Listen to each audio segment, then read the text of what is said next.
Sup you sinister folks. Congratulations for making it through to the part 12, of What If Deku's Cursed Blood Could Reverse Death, Chapter 35, Sinister Limit. While the rest of the world was seemingly attempting to restart its collective brain after witnessing the rather pointed speech so eloquently given by one Tsuasui, as well as her sudden acceptance of a marriage proposal of all things, Masahiro Ojiro had long since sequestered himself away as he spoke over the phone with a particular individual that meant the world to him. Sensei. Ojiro forced himself to murmur into his phone, the plain teen already struggling to keep his tears at bay. I'm sorry. I couldn't win. Even after you put so much effort into my training. Ojiro, whose only claim to any sort of recognizability in a group such as Class 1A was his skills as a martial artist, was hurting, fiercely. The pain struck deeper than merely losing, during the sports festival's tournament, though, because in all honesty he'd known his chances of winning were near zero with powerhouses like Todoroki in the running. In truth, it was the fact that he'd been reminded of how powerless, how outmatched, people like him were against those with better quirks. It was unfair. Totally and completely. Worse, it was just like that damnable day. The day his sensei had lost to that bastard. Mashi-kun, stop that, chided a clearly feminine voice, whose authoritative tone was only marred slightly by how young its owner could be heard to be. Even out on patrol, I was able to take a moment and watch your fight. It was a bad matchup. You were given a bad opponent to face with no prior knowledge. The calm reassurance only caused more tears to well up in the tailed teen's eyes, a thick knot growing in his throat that he couldn't speak around. Unwilling to audibly sob while speaking to the person who had arguably become the most important person in his life, Ojiro swallowed hard and squeezed his eyes shut. Lady Wakong, one of the numerous heroines that time had forgotten. Unlike many of her predecessors and contemporaries, however, when her hero career had hit a wall, she'd been unwilling to fade away so easily, and had taken the good fight from the streets to the teaching stage.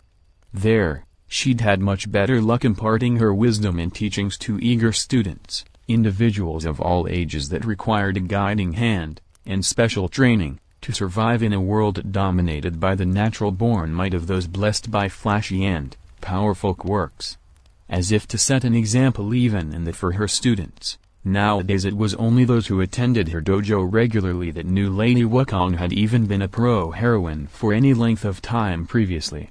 Saruko Toyotomi had never reached a level of fame worth mentioning during her short 5 years on the circuit, a mediocre career hamstrung from the start by being born with an unremarkable mutant quirk plainly labeled monkey on day one. For all of her martial skill, keen intellect, and leadership ability, not to mention a special kind of wild beauty, a pair of slightly larger than normal hands, a monkey's tail, and opposable thumbs on her feet did not a blockbuster heroine make. I know. Ojiro heaved, breathing deeply as he saw the world begin to blur, through his tears. I just wanted to, I know. Lady Wu, as Ojiro had long since begun to call her during private conversations, soothed, softening her voice, any edge that had been there falling away. You don't think I didn't want my favorite little SHOTO to win, do you? It was a sad parallel, the unfairness of Lady Wakong's pro-career and quirk and what felt like Ojiro's whole life, but that was one of the things that the tailed teen loved about the simian-esque woman. To him, she had always stood as the embodiment of what it meant to continue on, determined and unbroken, in a world that refused to acknowledge the UN extraordinary.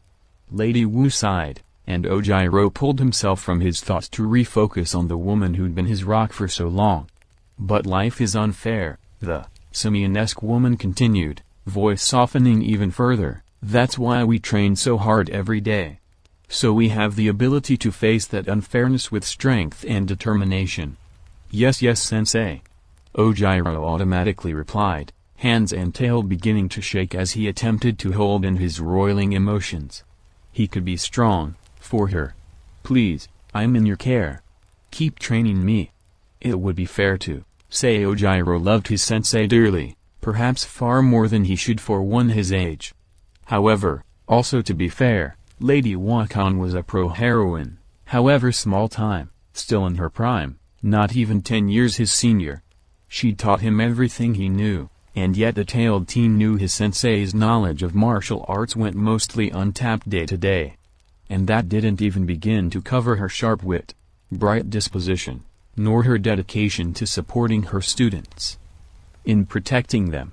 Truly, the Simian-esque woman was a beauty in more ways than one. You know, Mashi-kun, once I finish this business I have to attend to, I think I'll stay in Hazu a little longer before I return to the dojo," Lady Wu announced, voice lowering. Ojiro felt his face flush. Now he felt pressure in his head and guts, for an entirely different reason. "If I send you an official internship application, we could spend a week there and discuss your new training regime. Maybe go and get ramen after we're all tired out?" Just as unspoken as Ojiro's deep love for his sensei, so too was the Simian-esque woman's own indiscretion, her own feelings for her favored student.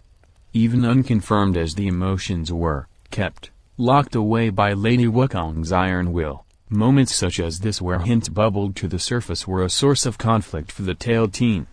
On one hand, Ojiro desperately wished, hoped even, that his illicit ardor was returned by the woman who had taken his heart. On the other, he saw himself as completely unworthy if they were. At the moment, he was too weak, in body and in mind.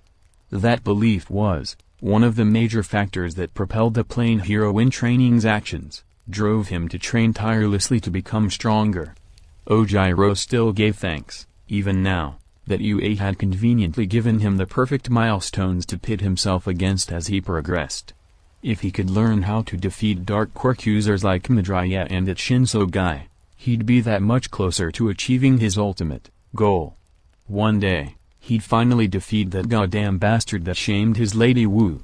And he'd make everything right again. "Yes, sensei," Ojiro replied, just managing to keep the quiver from his voice as he pushed aside his turbulent thoughts. The hot, wet trails running down his cheeks, however, couldn't be stopped. "I'll be there. You can count on me." Still tearing up, Ojiro somehow felt energized, despite his current disposition. Sure, Class 1A might have somehow already found itself with two official couples that flaunted their kiddie love openly and distractingly. But the tailed teen knew better. His true love was waiting for him. And one day, he'd be mature enough, strong enough, a real man amongst men, and they'd face the world together. UA Sports Festival Stadium, Contestant Arena.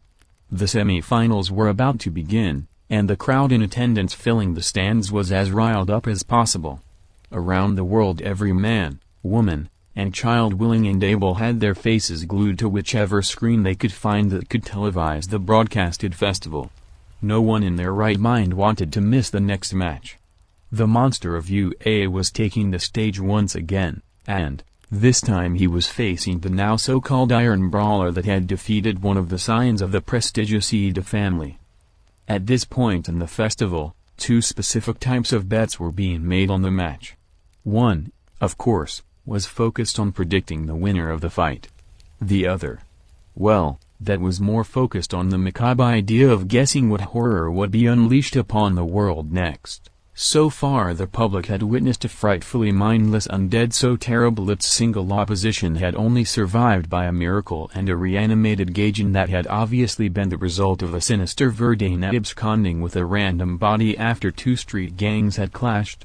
So, what would the monster bring to the table next? Are you ready for the semi-finals, folks? The best of the best are ready to rumble, so you better be ready for some crazy battling.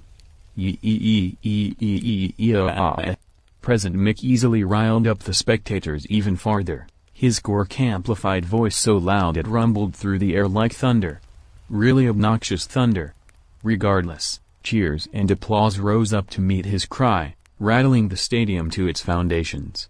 Those watching from television and monitors at home or elsewhere were quick to lower the projected volume before the overexuberance threatened to shatter their speaker systems. The old saying, "The whole world is watching," was incredibly apt at that moment. From the southwest gate, after remaining unbending and unbroken through the sort of opposition that even pros would find daunting, it's the man of steel from our heroics course 1B himself. Ladies and gentlemen, it's Tetsu. The manliest man of Class 1B stepped into the arena resolutely, face set in a grim countenance. To say Tetsu wasn't looking forward to this fight was a severe understatement, although it was for more reasons than just apprehension at facing off against Midoriya. Part of the steely teen saw the matchup as unfair, since even though his current opponent had quite the dangerous quirk, he was still just flesh and bone. Previously, the Ida guy and the pink girl afterward were clearly sturdier than the average person, but Midoriya hadn't shown any such constitution. That led to the other part of Tetsu's problem with the match. No matter his new oath regarding how he'd approach combat, he'd still have to go easy on the 1A student if he didn't want to kill him. Despite Midoriya's regenerative powers, just how much could the Verdanat's body take against the steel he could bring to bear? With a sigh, the manly man of Class 1B concluded that he'd have to grapple the Verdanat into submission, or throw him out of bounds as quickly as he could, if he didn't want this match to get unpleasantly nasty. Thankfully, he'd be able to ignore whichever of Midoriya's undead he decided to bring, none of them possibly strong enough to overcome his quirk. And from the northeast gate, he's kept surprising us in the most sinister ways possible. It's the Mons, necromancer of heroics course 1A Izuku Midoriya. Even up and away as they were, many in the stadium's audience could have sworn at that moment that they felt an unholy glare radiating from the location of the two pro heroes announcing the sports festival. And accompanying him this time is he supposed to be a lone eraser? And he was. Stepping out into the arena, the young necromancer took the stage. Utterly alone. There was no undead abomination following him this time, no mockery of a living person said to heed his words in battle.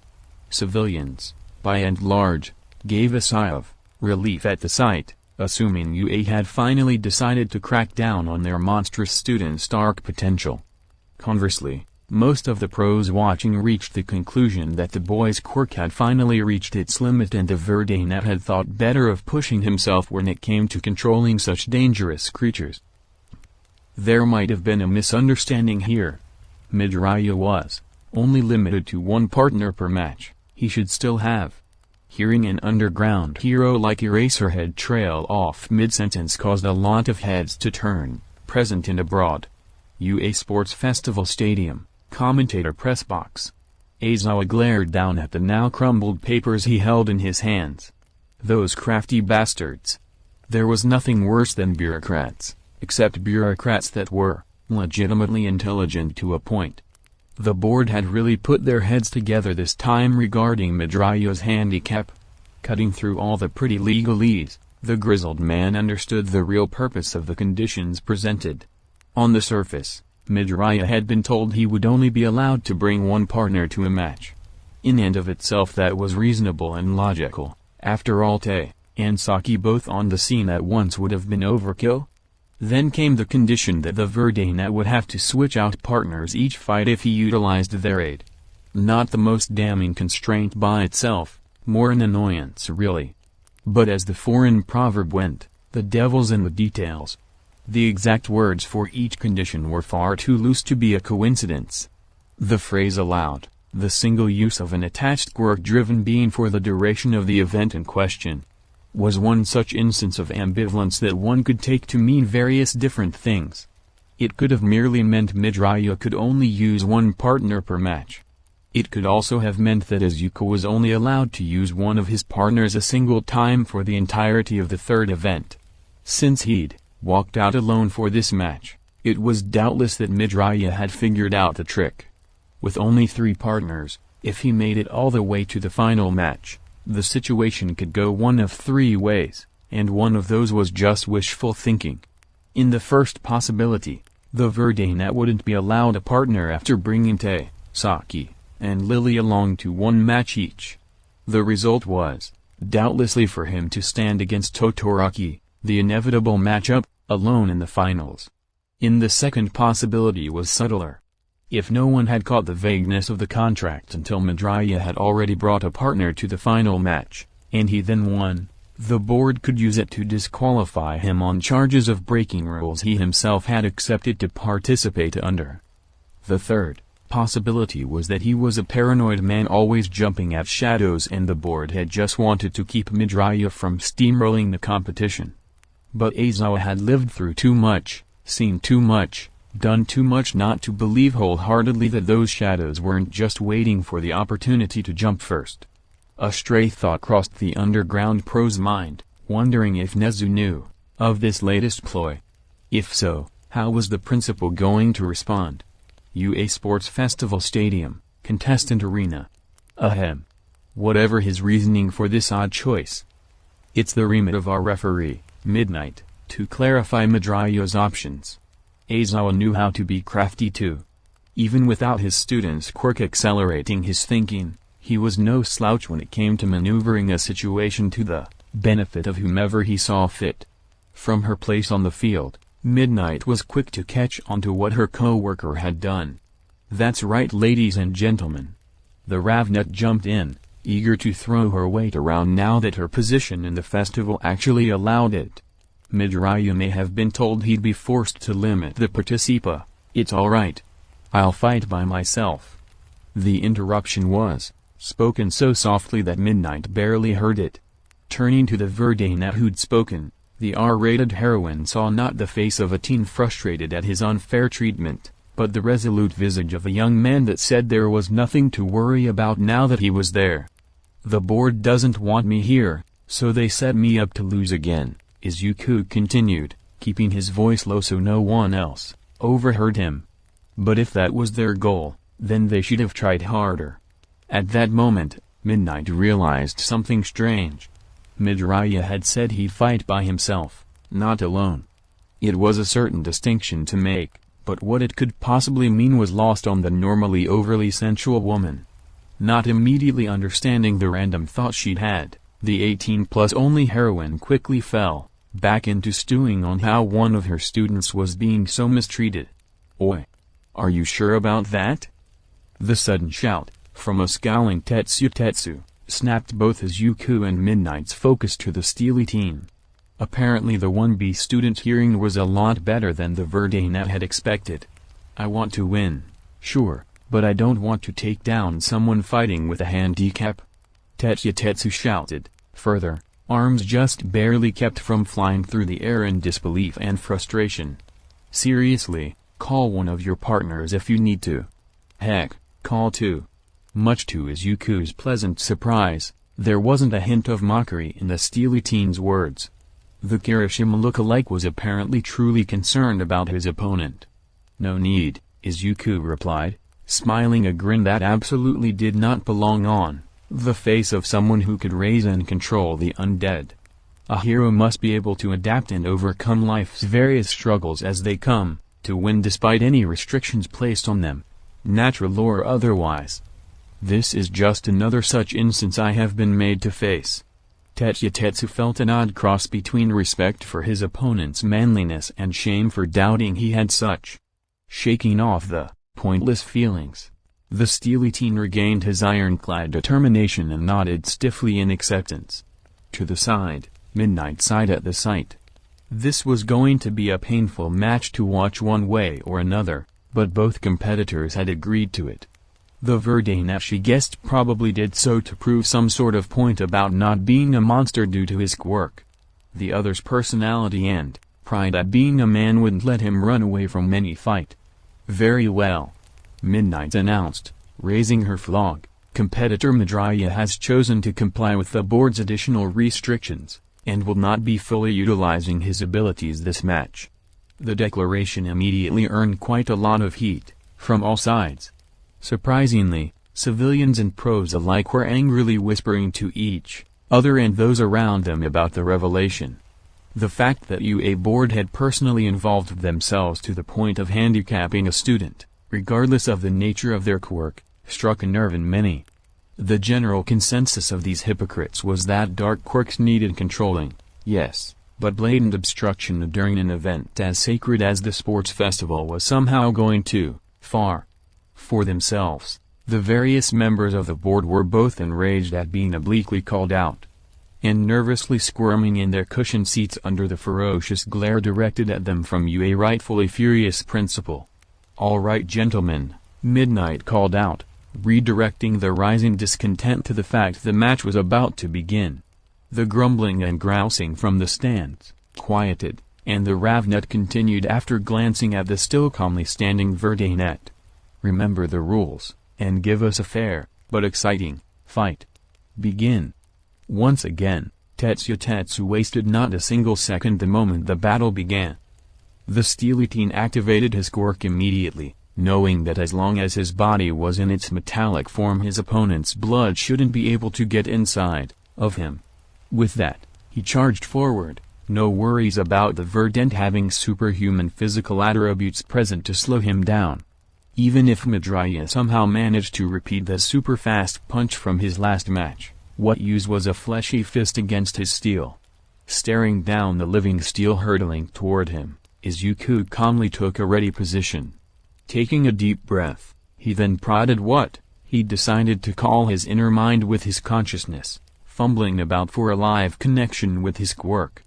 The Verdanet had decided that he'd use this match as the grounds for an experiment. Could cursed blood be commanded to reinforce his entire body in a more constant manner than before? Suchan had been understandably worried before they'd parted, but in the end, she'd settled for merely telling him she believed in him and that he was in control of his quirk, not the other way around.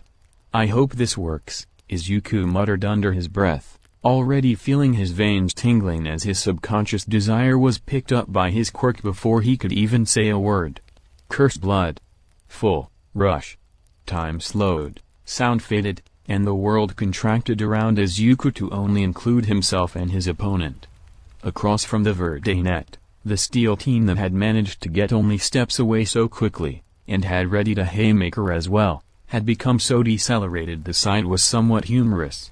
Momentarily frozen in shock that his first attempt had succeeded on the very first try, Izuku quickly regained control of himself and tried to move out of the way of the incoming attack.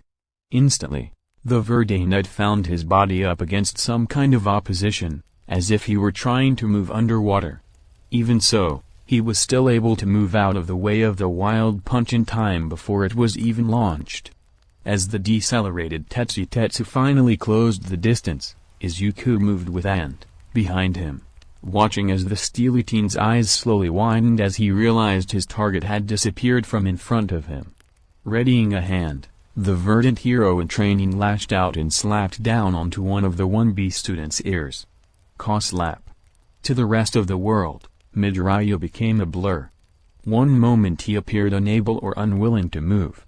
The next, he was behind his charging opponent before the steely teen could even finish his first punch.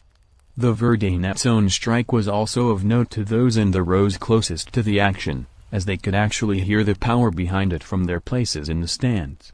Tetsu stumbled, skidding to the side with a seemingly drunken sway before catching himself.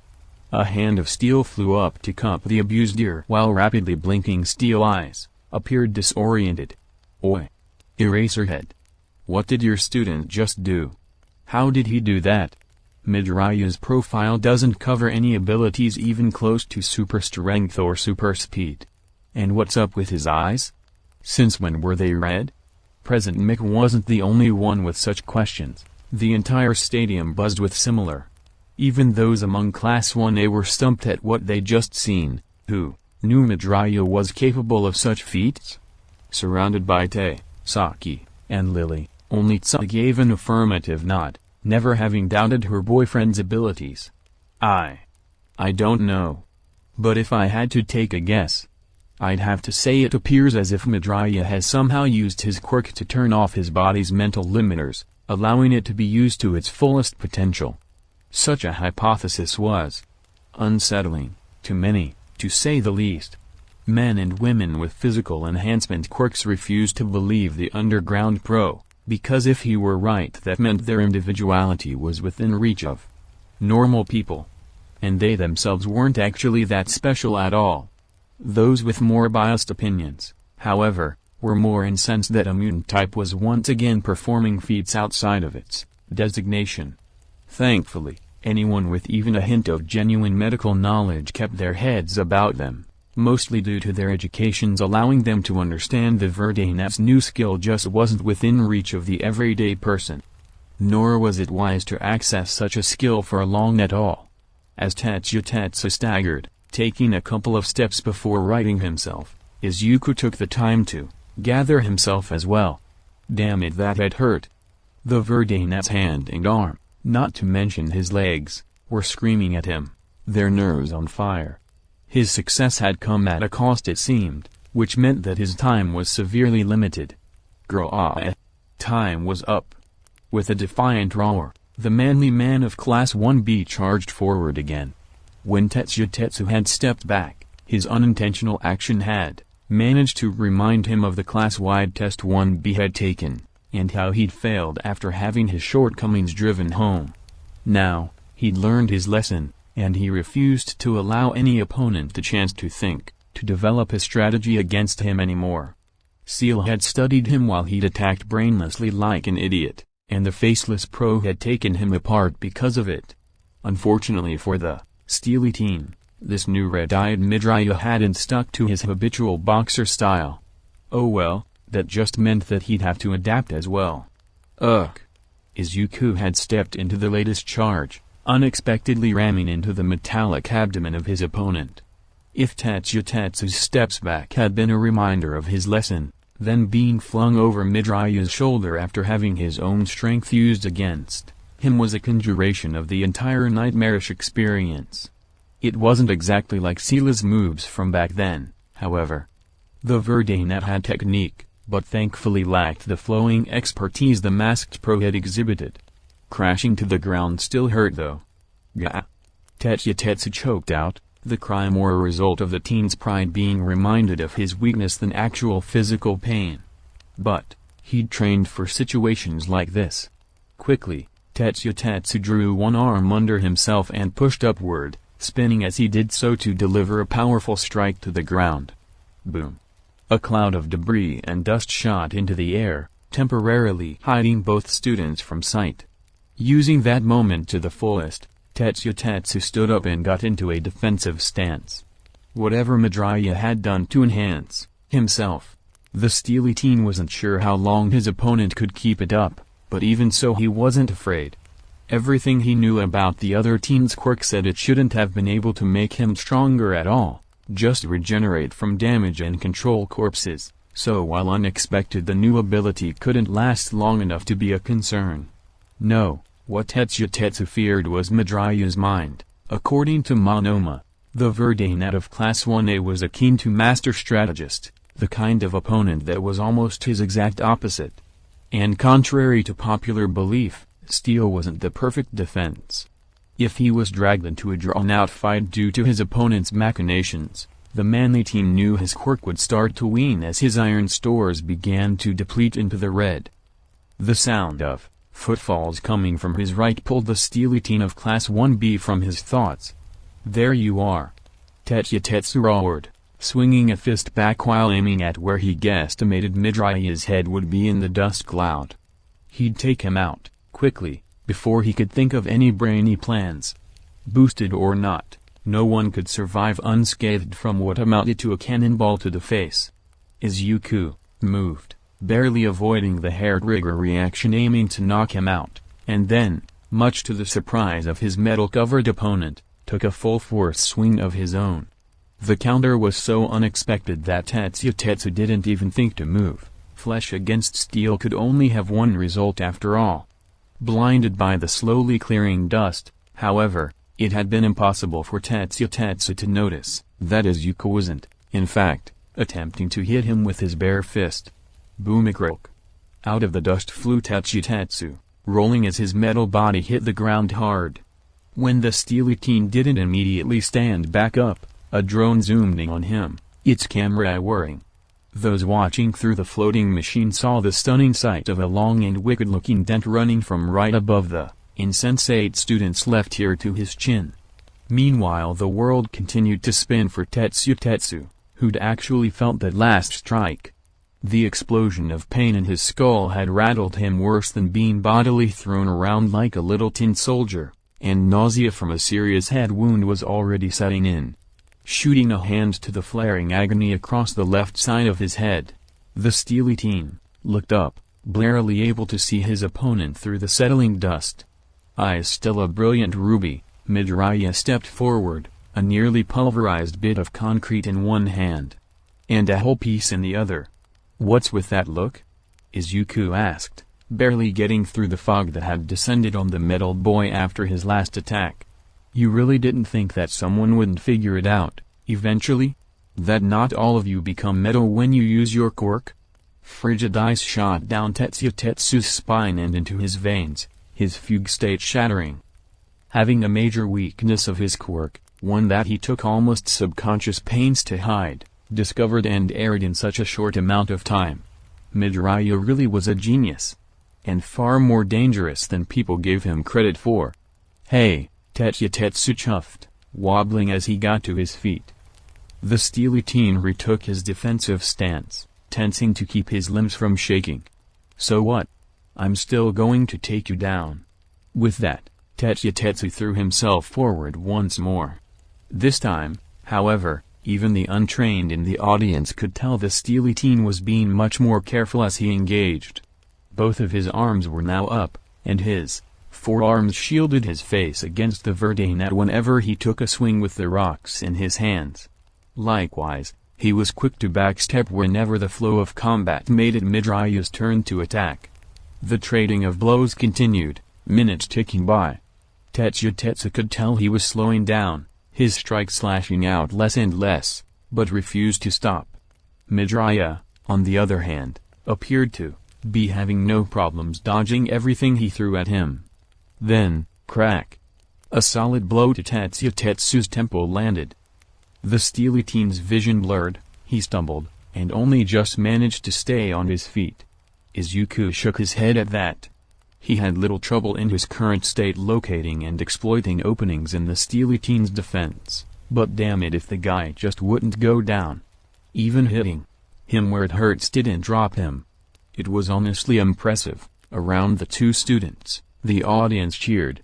Surprisingly, there were now just as many people rooting for the monster of UA as there were those attempting to rile up the flagging 1B student to take it down.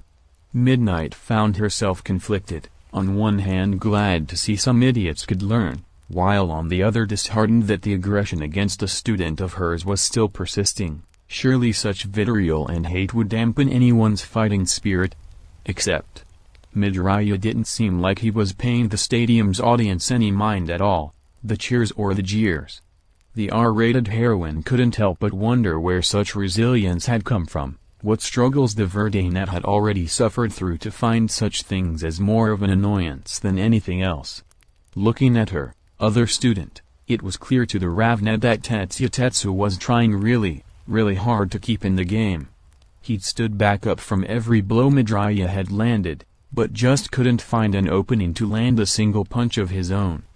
Honestly, it was like the Verde Net could predict his moves all of a sudden. Crack! Another chunk of concrete had managed to slam into Tetsu's temple.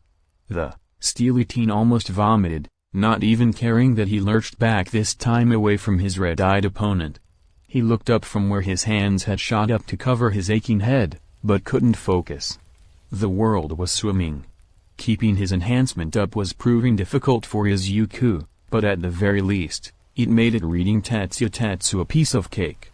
Besides his deduction regarding one of the major weaknesses of the steely teen's quirk, Full Rush had also allowed him to see the 1B student heavily telegraphed his moves. It was like he wanted to announce to the world what he was going to do next. Boom crack! Izuku took advantage of Tetsu continuing to reel from his last blow, and struck out at his other temple this time. The steely teen collapsed to his knees. "I guess this is it," Izuku muttered, taking in his beaten-down opponent. Tetsu looked like he felt inside, that is to say, hurting all over. His stomach hadn't stopped trying to eat itself since he'd activated Full Rush, and he just knew he'd feel like he was starving for days after this. But at least victory was his. Weathered and worn as he was, Tetsu was once again faced with another of his weaknesses: legacy, determination, strategy. All of his previous opponents had played to their own strengths. Now, all the steely teen could think about was that he'd defeated them because he'd been underestimated as being just a brute. Izuku reared back one last chunk of concrete, ready to land the decisive blow that would end the match. Balefully, Tetsu thought back to his 2 victories. Ida had lost, due to gear malfunction, not because he'd been superior in technique or strength to the speedster. SHOTO had lost because of bad luck, her crippling injury taking her down long before he'd ever had a chance to outmaneuver her nimble fighting style. Yeah. For all he thought he'd learned his lesson, he was still a brute, wasn't he? Midoriya taking him apart with intelligence and adaptability just proved it. Izuku rose up like a baseball player coiling up for a pitch, planning to put extra momentum into the strike that would be the final strike. But, despite his shortcomings, in his heart of hearts, Tetsu still wanted to win. Grah! With a mighty roar, the metal manly man of 1B lunged forward, faster than he'd moved yet during the match, catching his opponent by surprise with the last-ditch tackle. Instead of going for a direct beatdown, Tetsu controlled himself and chose the smart option, playing it safe.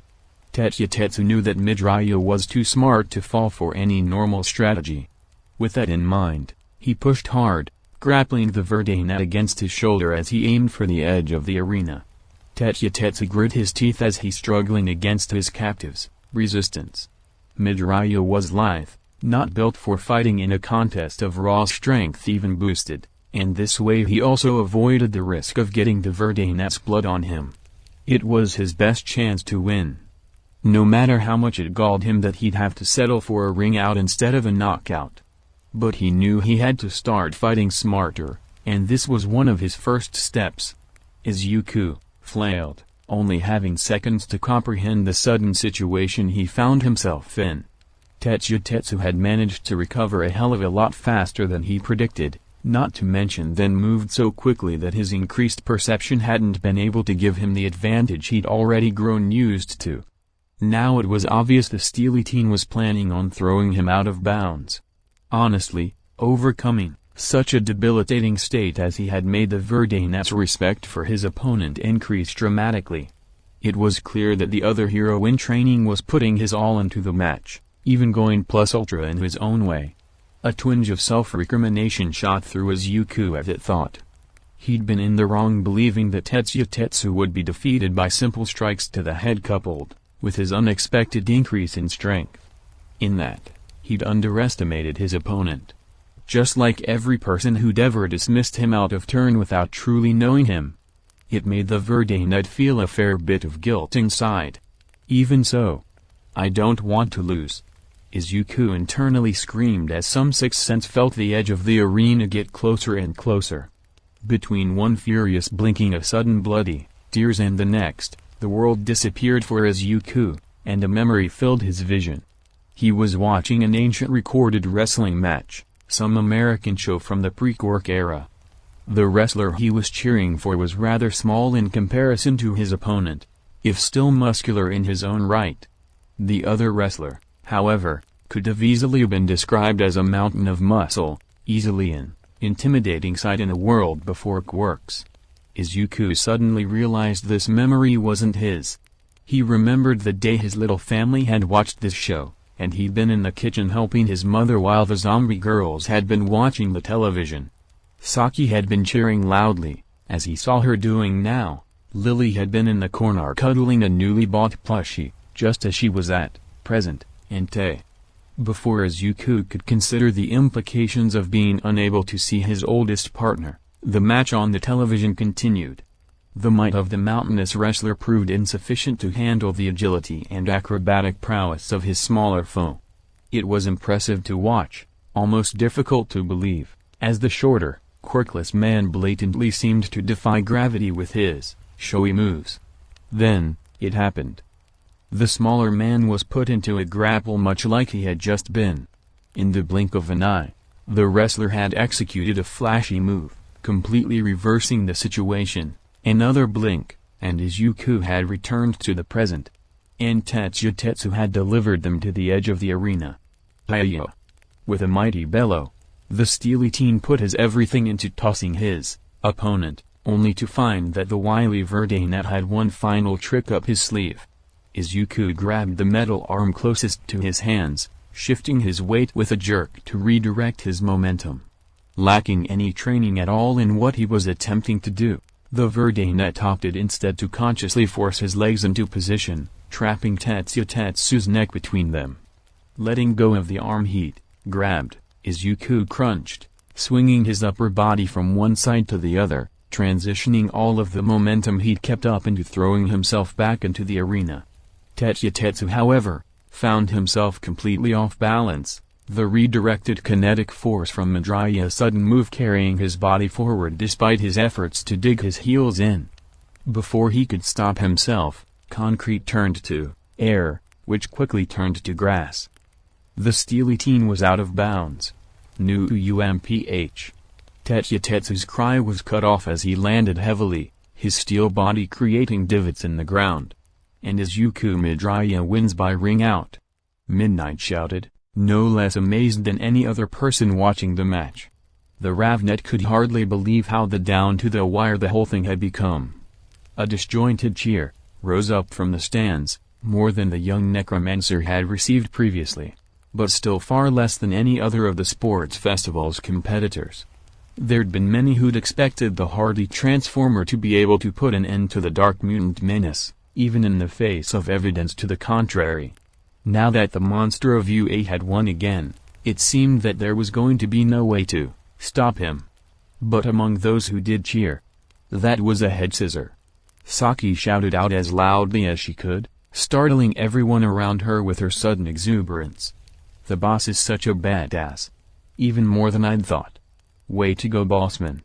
The blonde's outburst, while surprising to many, was also informative. Izuku's classmates now understood that the Verdanet's finishing move hadn't been a random, if lucky, action of desperation.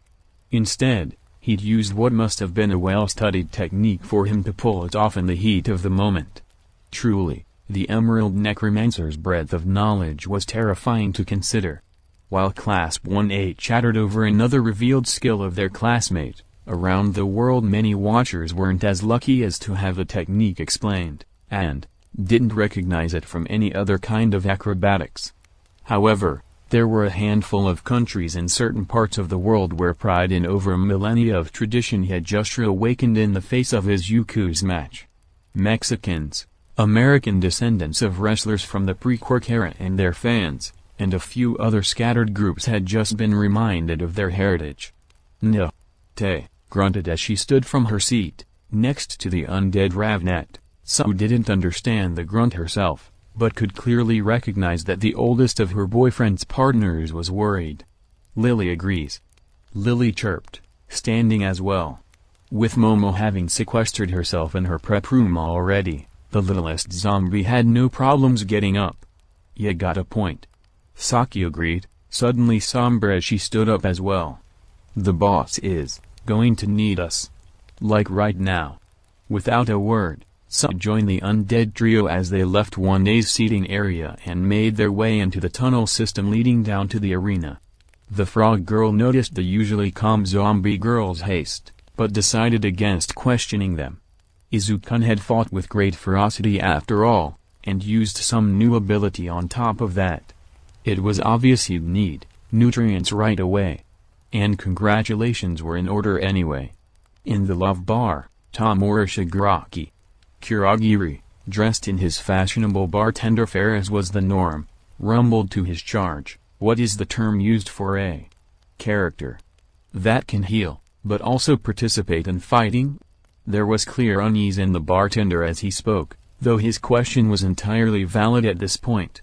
Until now, the misty villain had assumed his charge's target was merely some sort of regenerator, a dark, undead controlling, gunslinging regenerator to be sure, but a nominally normal one all the same. And when dealing with such individuals, Kurogiri had expected him to have the one weakness that was almost universal to that quirk set, general frailty. That expectation had just been worrisomely disproven. Paladin. He's a goddamn paladin. Shigaraki, for once far too happy, was nearly vibrating on his stool. That was not a good thing. Look. We've found a dark paladin who's taken an oath of death.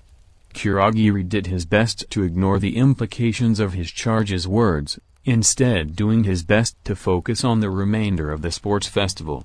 The bartender did his best to squash the misgivings that were nevertheless worming their way into his mind the more he watched the Verdanet on the screen. The boy hadn't been this strong during their failure at the USJ, had he? And what did his unexpected strength now mean for the future? Would he keep getting stronger? For some reason, the thought made Kurogiri shiver. Aichi Prefecture, the Asui household. Only minutes ago, the two verdant-haired mothers, Inko Midoriya and Baru Asui, had been holding hands in absolute motherly bliss. Their children had just, if rather unorthodoxly, promised themselves to the other on live television, broadcast internationally the world over. It went without saying that the wedding wouldn't be held for much later, young as their babies were, but the promise was there. The two older women, though only one looked her age, had no doubts that their children would one day happily sign the papers when the time came to officially begin their future as a happily married couple. Baru, of course, had been incredibly relieved when her elder daughter had forfeited. She loved Tsum, and of course wanted to support the girl's dreams, but the idea of her standing against the son of Endeavor? That right there had easily climbed to one of her top 3 nightmares. The frog woman's heart had nearly stopped when she'd noticed the dual-haired scion had taken a step toward her daughter even after she'd moved to leave the arena. If Midnight hadn't stepped in when she had, the matriarch knew she would have gladly brought all of her considerable legal powers to bear and utterly destroyed UA and all of its staff for their continued negligence. But luckily it hadn't come to that. This time. Still. There was something wrong with the Todoroki heir. She could feel it in her bones. Aniki is incredible. The dark turn of Baru's thoughts were derailed as the synchronized shouts of her tadpoles tore through the room. Seeing her two youngest so happy and energetic was heartwarmingly wholesome for the frog woman. Something she'd be eternally grateful to the Emerald Necromancer for. Truly, Samadera and Satsuki loved how heroic Izuku was, how cool he looked while facing off against seemingly unbeatable opponents, and had quickly become the boy's biggest fans if you didn't count her eldest. Even so, Baru was also aware of the reality of the situation. All the power Izuku had shown today would doubtlessly attract more attention than ever before. And that was definitely not necessarily a good thing. "Ganma dear," Baru called out, seeing her husband returning from the kitchen bearing snacks, "do you think you could call up some of your old friends and have our future son-in-law assigned a few discreet protections?" The man in question looked at his wife, saw the haunted eyes and heard her calm voice that denoted when Baru was hiding how afraid she was of today's ramifications, and did what he did best. Making his way over to the disturbed frog woman, Ganma wrapped her up in his thick-set arms, pulling her in with ease. Seeing the normally overwhelmingly powerful woman so concerned was a sight the father and husband didn't see often, so rare in fact it had been years since the last time. "Already did," Ganma confessed softly, tilting his head so that his wife's would fit into its customary spot between his collar and his chin. The position never failed to bring a sort of peace to the strong woman he'd married. Even managed the discreet guardian with some actual authority. Baru sighed in relief, finally allowing herself to release the last bit of tension she'd held onto when her husband had gathered her up into his arms. Once again the practical man had proven, as he always did, that he was beyond reliable and supportive to his family and loved ones. It was one of the many reasons she'd always made sure to keep him within arm's reach when things got tough, not that she didn't trust him, but because she trusted him with her life. Meanwhile, Inko huffed while her hosts had their moment. Thanks to spending so much time around the Asui matriarch, The rejuvenated Midoriya had become aware of many potential dangers she'd never even dreamed her baby would ever be facing. She'd, of course, understood quirkerism, having gotten an education on top of raising a child with a so-called lesser quirk. However, to have the extremes some people would go to for it spelled out so plainly, it was all too terrifying to consider. It hurt to know that her poor Izuku would soon have to deal with such unpleasantness in an entirely different sense than he had so far in life. I know that discretion is important in matters like this, but I think I should call up the girls at the beach as well, Inko threw out, surprising her amphibian hosts. They may be rowdy and wild, and I'm not sure I approve of them seeing as Izuku as some kind of overlord, or whatever. But as a group they really know how to keep troublesome people out of your hair. Baru turned from Ganma's arms, wanting to argue against the suggestion. She really did. But there was little to no fault in the logic of her fellow mother's plan. Doremi, the biker club that had taken over Dagobah, had become the talk of Mujudafu more and more recently. A former street gang, turned club, that spent its time cleaning and maintaining a beach instead of harassing the community. When the rumors had first begun, no one had believed such a tale, the good news only marginally becoming accredited when it appeared in a well-known local newspaper. Whatever goodwill the club had gained for its efforts, however, was almost instantly destroyed whenever an interested party visited the beach in person to check it out. Doremi hadn't lost any of their viciousness since taking up precedence at Dagobah.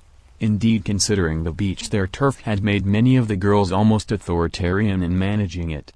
Sure, they kept the area pristine and picturesque, but in turn it had become a tourist trap. There were now entry fees, heavy littering fees, only expensive food for sale prepared on site with rules against bringing in your own, and even the lockers and the locker rooms needed keys that had to be rented from the main kiosk to be opened. On top of that, the girls were still bikers, and while they freely raced around on the track they'd installed on the beach, no one else was allowed to so much as step foot near it. That didn't even consider the other rumors. There were tales recounting bloody beatdowns at the slightest sign of unruliness or unwillingness to pay the needed fees. Whether or not they actually happened, or happened as often as decried, was a matter for her future son-in-law to straighten out. And then, of course, there were the whispers, hateful threads of gossip that swore that since Midoriya was the true owner of the beach he had to be controlling the gang with his abhorrent quirk, forcing them into enslavement. In every sense of the word. No, using Doremi as bodyguards would be a risky option. Unfortunately, it would also always be better than the worst alternatives. Just imagining a psychopath such as Endeavor approaching her future son-in-law out on the street whenever he felt like it sickened and terrified the frog woman. UA Sports Festival Stadium, Tunnel 9. Izuku heaved, nothing but acridity spilling from his lips as he kneeled, not by choice but as a result of his body failing in the most critical of ways. As soon as the match had officially ended, and he'd been dismissed, he'd somehow managed to get himself into the tunnel out of the arena before noticing anything was terribly wrong. But now, the Verdanet would have panicked if he'd had the energy, but as it was, he could only slump further. Everything hurt, his bones, his muscles, even his skin and hair. Even his clothes against his body felt like rough-hewn weights carved out of lit coals and Arctic frost. Worse, he couldn't feel his hands. Or his face. Parts of him were failing, shutting down, hard with no fuel to run on. The enhanced muscle fibers from the match were long gone, devoured in seconds for the dual purpose of repairing any damage Tetsu had managed to cause any of Izuku's vital organs as well as to refuel the starving black hole that was cursed blood. Any chub around his abdomen or ass, that had been swallowed as well, leaving him appearing sunken in instead of athletic or lithe.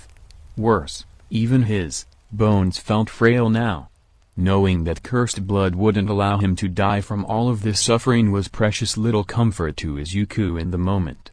He'd survive, sure, but there'd be no more festival for him if he didn't turn this around fast.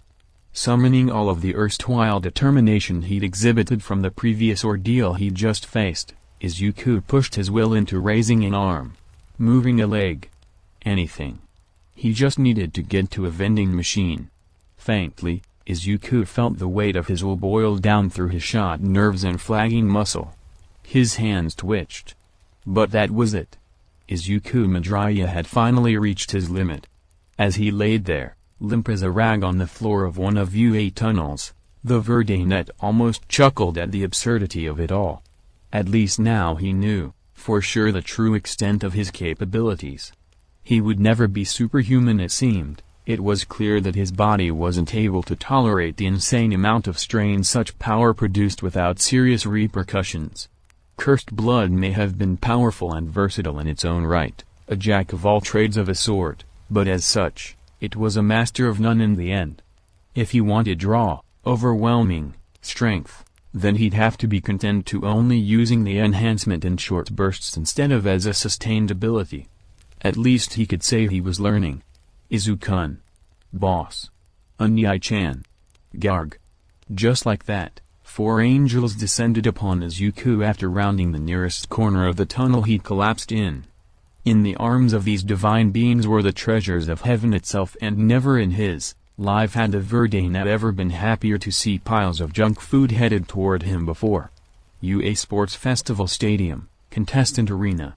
Without a shadow of a doubt, a panting and bruised Momo Yaoyorozu knew that she wasn't going to win her latest match. President Mick might have announced Todoroki's warning about limiting the excessive use of his powers, and reminded the heterochromatic about it, to boot, and Aizawa-sensei might have opened with words of caution that were no doubt directed at her, but even so the heiress knew she'd gone as far as she could. She had nothing more to show. She'd foolishly phoned home before the match, in the hopes of finding some sort of moral support from her family, only for her supplications to have been met with stern words of reprimand and demands to stop this madness. She'd been ordered to avoid the Todoroki heir entirely, to forfeit as soon as she could to protect herself from her own weakness. Such reception had broken the Ravnet's heart, having gotten used to the easy kindness and warm friendships she'd made since attending UA. The disappointment from the phone call had only added to her stress at that point, increasing the weight she'd felt on her shoulders to make some sort of showing against a true powerhouse such as her dual-colored classmate. But with the fatigue she'd already been accumulating from the previous events already compounding the drain she felt from a lack of Lily hugs, Momo had realized just how disheartening her situation really was. The ravenous hunger hadn't and still wasn't helping either. The embattled heiress steeled herself, consciously compartmentalizing her problems for later so she could focus on the match for as long as possible. She needed to move, do something, before Todoroki just ended things. Taking a quick moment to think had the Ravnet suddenly pushed forward, deciding to take a page from Jiro's book. At the very least, no one was ever going to say this Yaoyorozu went down without a fight. SSSSHHHHHHHCK. Ow. Momo's cry came suddenly and full of pain and surprise. From one moment to the next the heiress had gone from completely fine to having her entire right arm encased in ice. This shouldn't have come as a surprise, but somehow still did to many. Although, that might have been caused by how the match had played out up to this point. Todoroki hadn't started with his ice as he had previously. Nor did he use his fire, as had become the normal already. Instead, the heterochromatic had jumped straight into a brutal martial arts assault. Momo would have agreed at the time, as she batted aside blow after blow, that her opponent was disciplined for sure, well-trained and held a sure strength to him. Against one such as her though, it still shouldn't have been enough. The Son of Endeavor's ability, such as it was, should have been far too inferior to her own mixed style of martial arts and weapon mastery to be a cause for concern to the heiress. The problem had quickly become apparent to Momo however. Todoroki wasn't exhausted. And she was. For much of the sports festival, Todoroki had been able to save his strength for one reason or another, allowing him all the stamina he'd ever need to outpace an opponent now in the third event. Even so, Momo had managed to keep the two halfway evenly matched until this last lull in combat, where they'd separated and eyed each other for further weaknesses instead of immediately resuming fighting for once. That's when Momo had decided to use her quirk. She'd planned on hiding her creation Use behind a whirling martial arts technique, hoping it'd distract Todoroki enough to strike him down. Instead, the son of Endeavor had used the split moment she'd had her guard down to transition into the movements to cripple her. Well, there you have it, folks. It looks like Todoroki has given our beloved heiress the cold shoulder. Along with a whole ARM. Am I right? Present mixed commentary, offbeat humor as it was, did nothing to lessen Momo's stress. She could barely feel her right side above her waist now. Her fingers were the opposite, however, so cold they felt like they were burning. To make matters worse, she'd lost concentration on the item she'd planned to create when she'd been attacked, and had ended up wasting the material involved. Now she didn't even have the energy to make an attempt to break the ice that had captured her. Worried eyes flicked up, and just caught the sight of Todoroki moving. The heterochromatic had taken a step forward with his left foot, and his right was just about to step forward again. Utter fear of being frozen solid shot through Momo, anticipatorily chilling her blood, and the heiress quickly kneeled down as if in more pain than she was. It was truly a disheartening strategy development, but the Ravnet was now panicked. And when one's back was against the wall, there was sometimes no room for honor. There's no shame in accepting one's limits when they're found. No matter how hard we train our bodies, they will always fail us if we push too hard without rest. Perhaps if both students were experiencing an equal amount of fatigue, the match would have played out differently. The combination of seeing Yaozu curl into herself at the sight of him and Aizawa-sensei's follow-up to present mixed comment incensed the Todoroki Saiyan. It was as if no one recognized how strong he was, how skilled. They looked at him as if every choice he'd made so far today was a mistake. What did the cheering of the ignorant public in the stadium mean to him if those in authority still refused to acknowledge him? He knew he was superior, not because of the bastard's curse, but because he could do all of this, get so far, with his mother's gift alone. And hadn't he just shown he could use his mother's gift to pacify an opponent without going overboard? He'd already met the principal's requirement, after only a single match. Competitor Yaozu, Midnight's wary, yet inquisitive tone brought the heterochromatic back to the present. Can you continue? Momo uncurled, leaning back as she sat on her shins and knees. Her earlier panic was entirely gone, leaving only the blank mask of the Yaozu family behind. The heiress raised her frozen arm, looking at the numb appendage analytically. After a moment of silence, she shook her head no. Todoroki wins the match, by forfeit. The stadium exploded in cheers and applause. Todoroki heard none of it. The noise from those in the stands wasn't the praise he felt he needed, what he wanted. They cheered for the son of Endeavor, not for him, never him. Worst still, every time he blinked, for some reason his mind conjured up the disappointed stare of the principal. There was no other way then. As Todoroki walked away, after melting the ice on Yaozu's arm, he steeled himself. He was going to face the monster of UA. He was going to show the world that he could beat anyone with his mother's gift. It would be the darkest quirk against the purest blessing. As the Todoroki Saiyan entered the shadows of the tunnel to his waiting room, one last thought crossed his mind. Midoriya's the type of foe that will require extreme use of force to even stand a chance against. Does that mean the principal's warning will be null and void? Omakuri? When Junko Kano had woken up to life again, the Sylph hadn't expected to so quickly find people who would be so willing to see her as anything other than a monster. Her roommate, the vulgar oaf, notwithstanding the young former idol, had been certain that her life would be filled with nothing but hate, fear, rejection, and scorn. But now, yes, and hell to the yes. The Bakugo matriarch sang as she kept wrapping measuring tape around the arachnitor's large body. Oh. Stay still a second, sweetie, I need to get this one size just right. Meeting the oaf's family had been a weird adjustment. During their second meeting, Mitsuki Bakugo still hadn't shown a lick of fear at the Sylvet's mutated body, not even the familiar twitches people gave when attempting to suppress such. Hell, the ashen blonde mother hadn't even shown signs of trying to ignore her extra-human features either. She just saw them, accepted them, and moved on. Well, Kano struggled to find the words, failing on whether or not show gratitude or dismissal would end her embarrassment faster. There's no need to go so far for me. Really? Mitsuki huffed, hands folding on her hips as she gave a glare to the spider girl her idiot son had gotten himself involved with. Nonsense. The ashen blonde shot back after a minute of evil eye, now sporting a wolfish grin. A cutie such as yourself deserves to have the most comfortable and fitting of cuts making her clothes as possible. It almost made Kano's head spin even now, that the Bakugo family treated her like such a part of the family so quickly after having been formally introduced. Actually, scratch that, they were treating her better than her own family. Even the l.o.v's father, Masaru Bakugo, who'd been the only one to offer any sort of opposition to her moving into his home, had shown her the kindness of a father she'd always wished she'd been lucky enough to experience.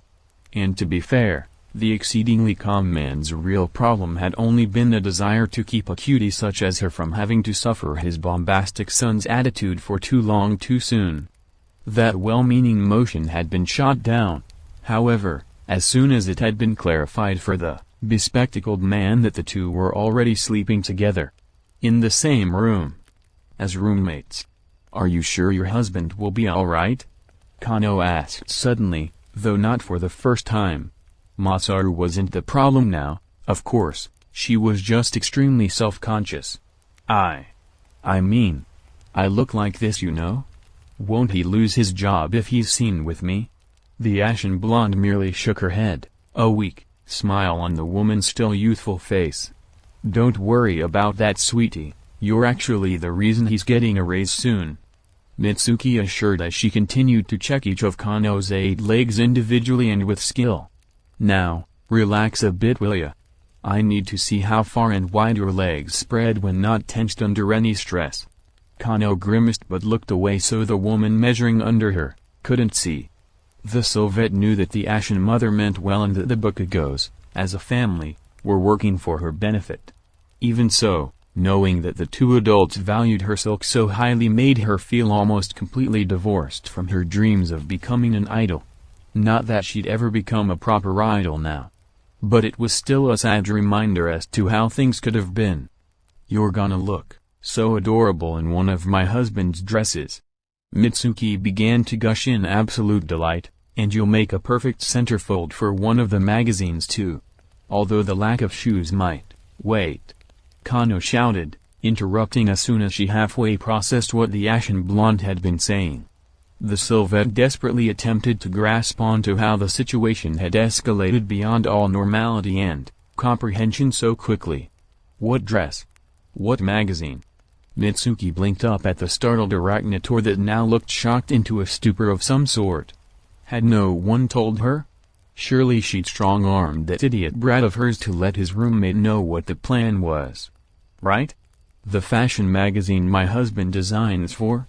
The ashen blonde answers, somewhat questioningly as if still expecting the spider girl to suddenly remember. Seeing no recognition in the icy blue eyes staring widely back at her, the woman sighed. They've been looking for something original to work with for ages now, and you'd honestly be perfect for the job. Kano couldn't believe this. What was her life right now? Was this even real life?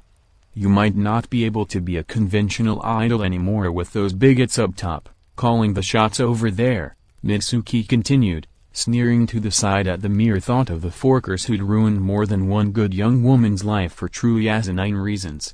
But if you start over as a model, and then maybe even go on to become a pro heroine, then I think it'll be the idols who'll end up being the ones envying you. Now really, I can't wait to see you in this dress. Ignoring how the ashen mother had almost painfully changed subjects, Kano sharply began waving her arms back and forth in denial, shaking her head for good measure. Mr. Me? Model?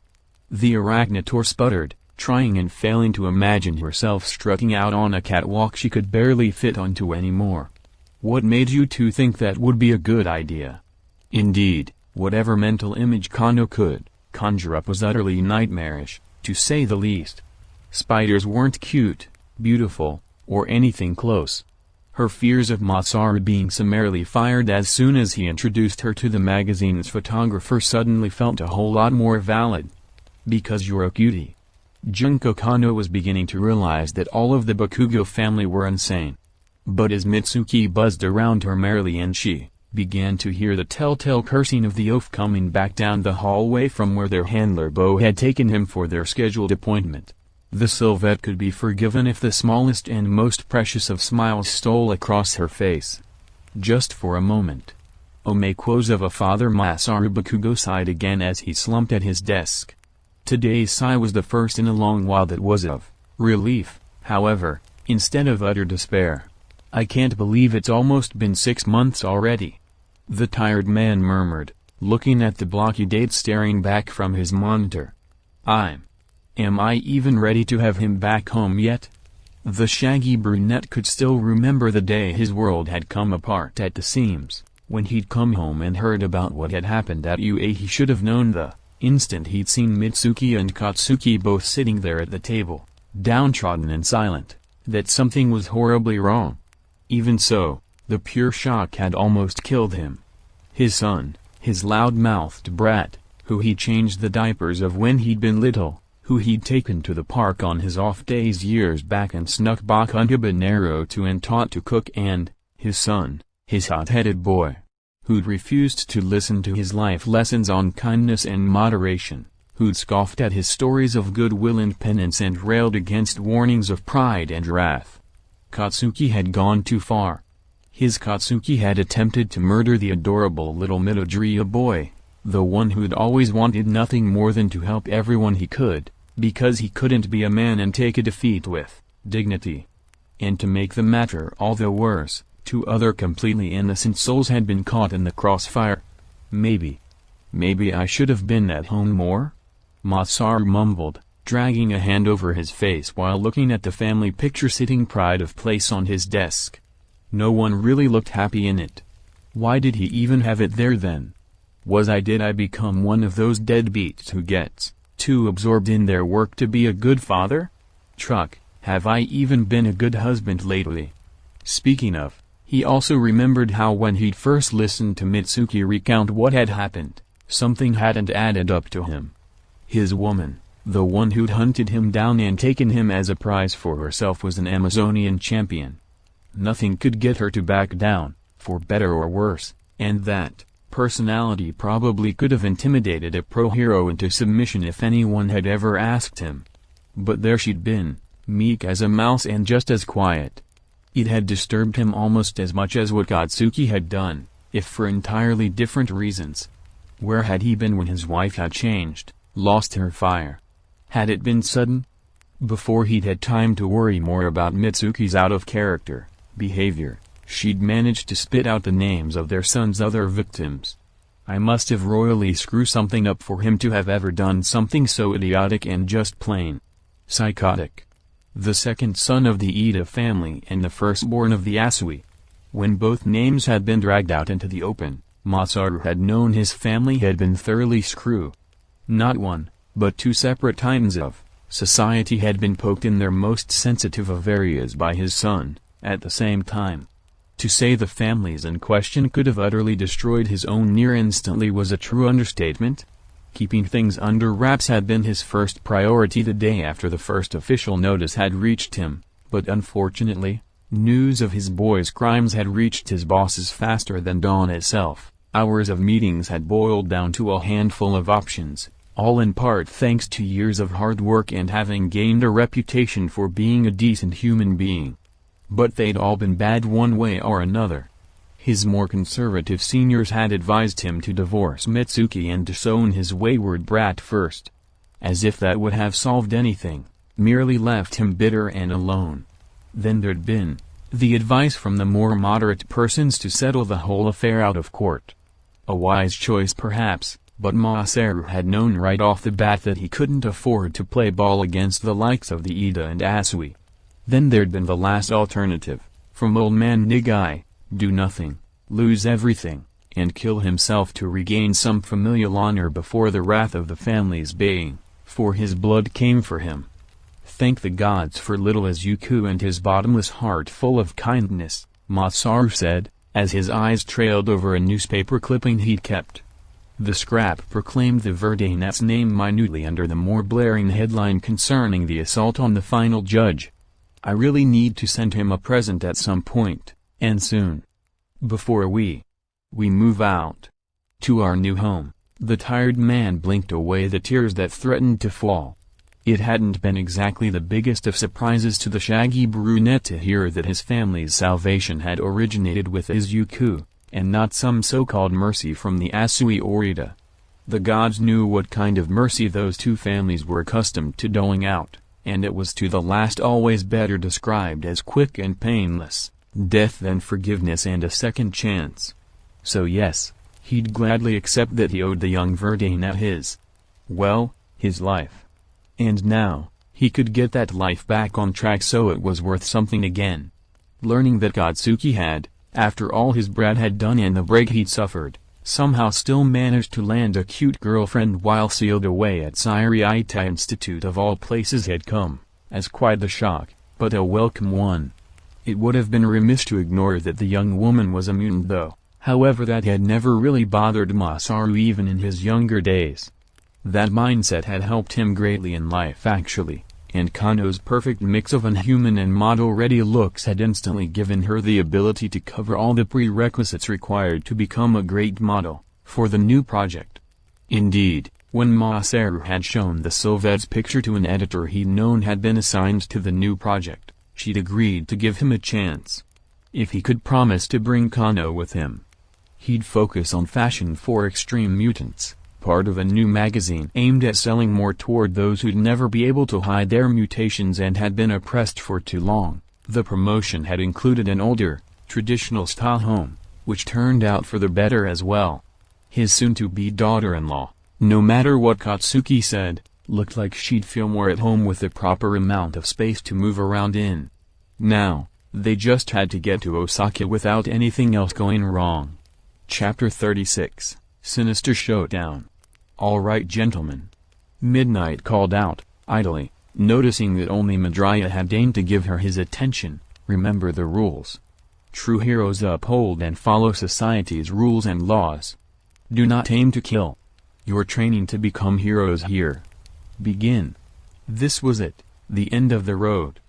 Despite all the naysaying and blatant favoritism, Izuku had made it to the final round of the first year's sports festival.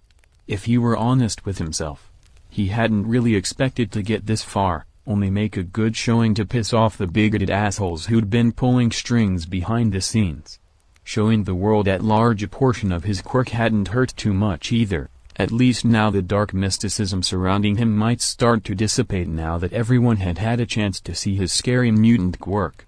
Even present mixed final introductions had failed to register with the Verdeinet earlier, so in his own head had he been. The raucous adulation for Todoroki when he'd walked out? The utter silence for himself and Lily? Aizawa-sensei's deadpan assurance that the littlest zombie was actually his deadliest asset and that the front row should leave their seats? None of it had registered to Izuku. Because now he faced, arguably the strongest member of Class 1A, SHOTO Todoroki. Taking a single calming breath, in a split second Izuku took in the teen standing across from him, and once again began to analyze.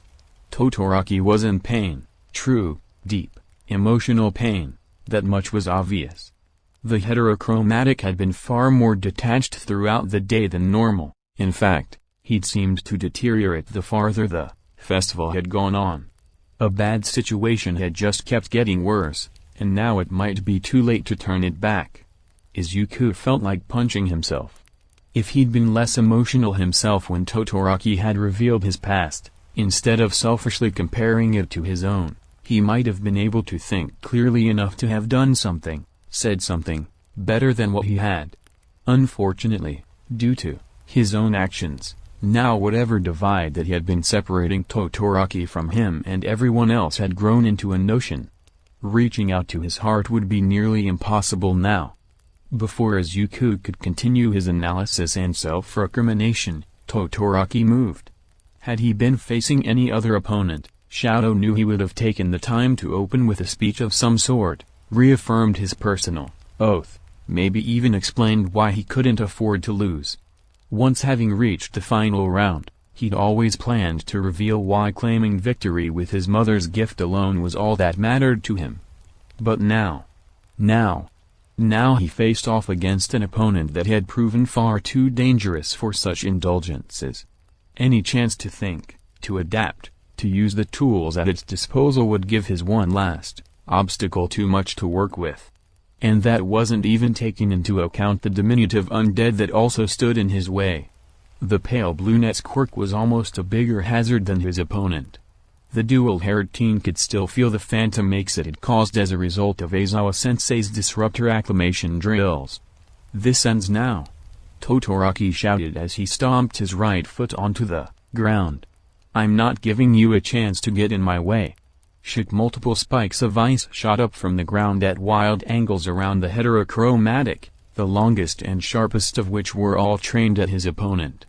Against any other foe, such a move would have doubtlessly caused a moment of panic. A handful of icy spears suddenly being aimed at you would freeze any sane person in place. However, there'd be no winning in a single, overpowered opening move for the dual-colored teen this time. Screech. The sudden scream lasted for less than a full second, but the effects of the undead shriek were instantaneous. To Todoroki, the world abruptly went out of focus. His opponent's figure blurred beyond recognition and all sound became muffled as if his ears were stuffed full of densely packed cotton. He felt extremely nauseous, and only sharpening his breathing to quick pants kept the heterochromatic teen from losing the contents of his stomach. Worse, his spikes of sharpened ice didn't just slump as his control slipped, most of them shattered.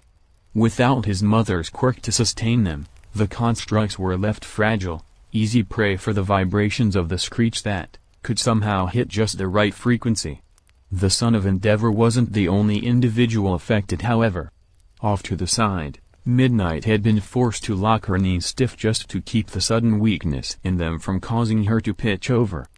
The nausea had hit her like a truck, worse than anything she'd ever experienced even back when she'd been prepared for it this time. She wouldn't let a little queasiness take her out, damn it.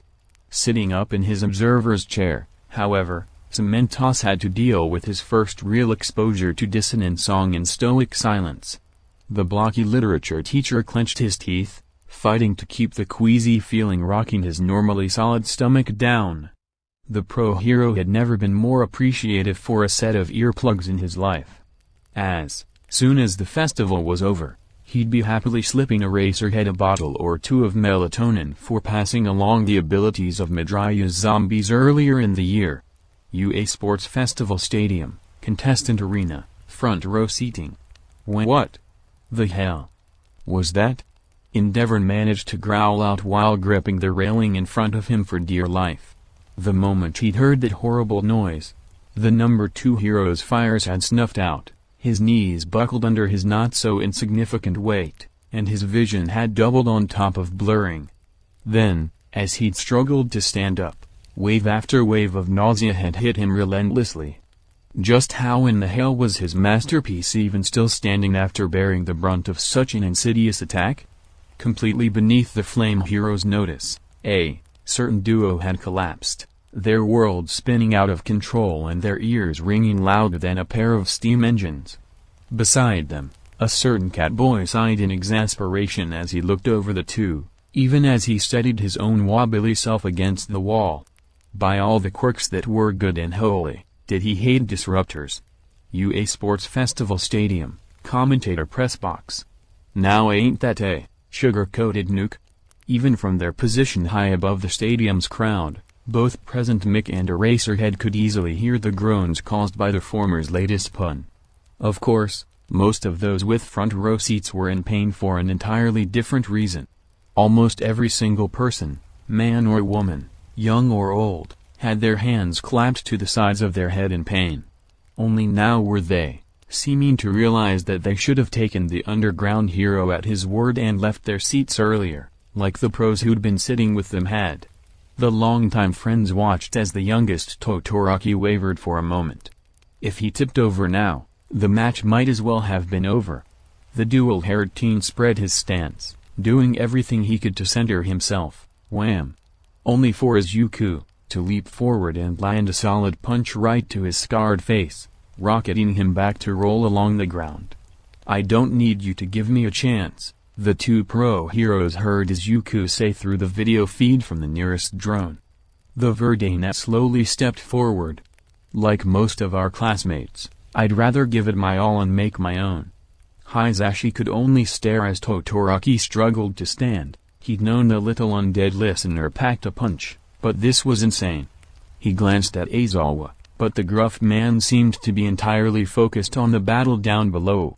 Unwilling to miss even a single moment of the match himself, the blonde turned his attention back to the arena. Lily Hoshikawa's quirk is not only a nullifier, it's also one of the most destructive disruptors on record to date. It's so powerful that it damages her vocal cords to use, although the drawback is almost completely mitigated now due to her current situation. Hisashi snapped his gaze back to his friend. Blinking, he saw that Aizawa's finger was pressing the red air button, meaning his words had just been broadcast to the entire stadium and every listener tuning in all over the world. The voice hero turned back to the action again, silently wondering why his old buddy thought sharing such information was logical. UA Sports Festival Stadium, Contestant Arena.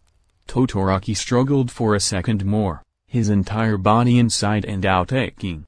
Experience had made it all the easier to swallow the bile when it had tried to come up after the hit. It would take more than a punch and a second of exposure to dissonant song to take him out for good. Managing to get his feet under him, the dual-colored teen finally stood up, firm and ready to continue.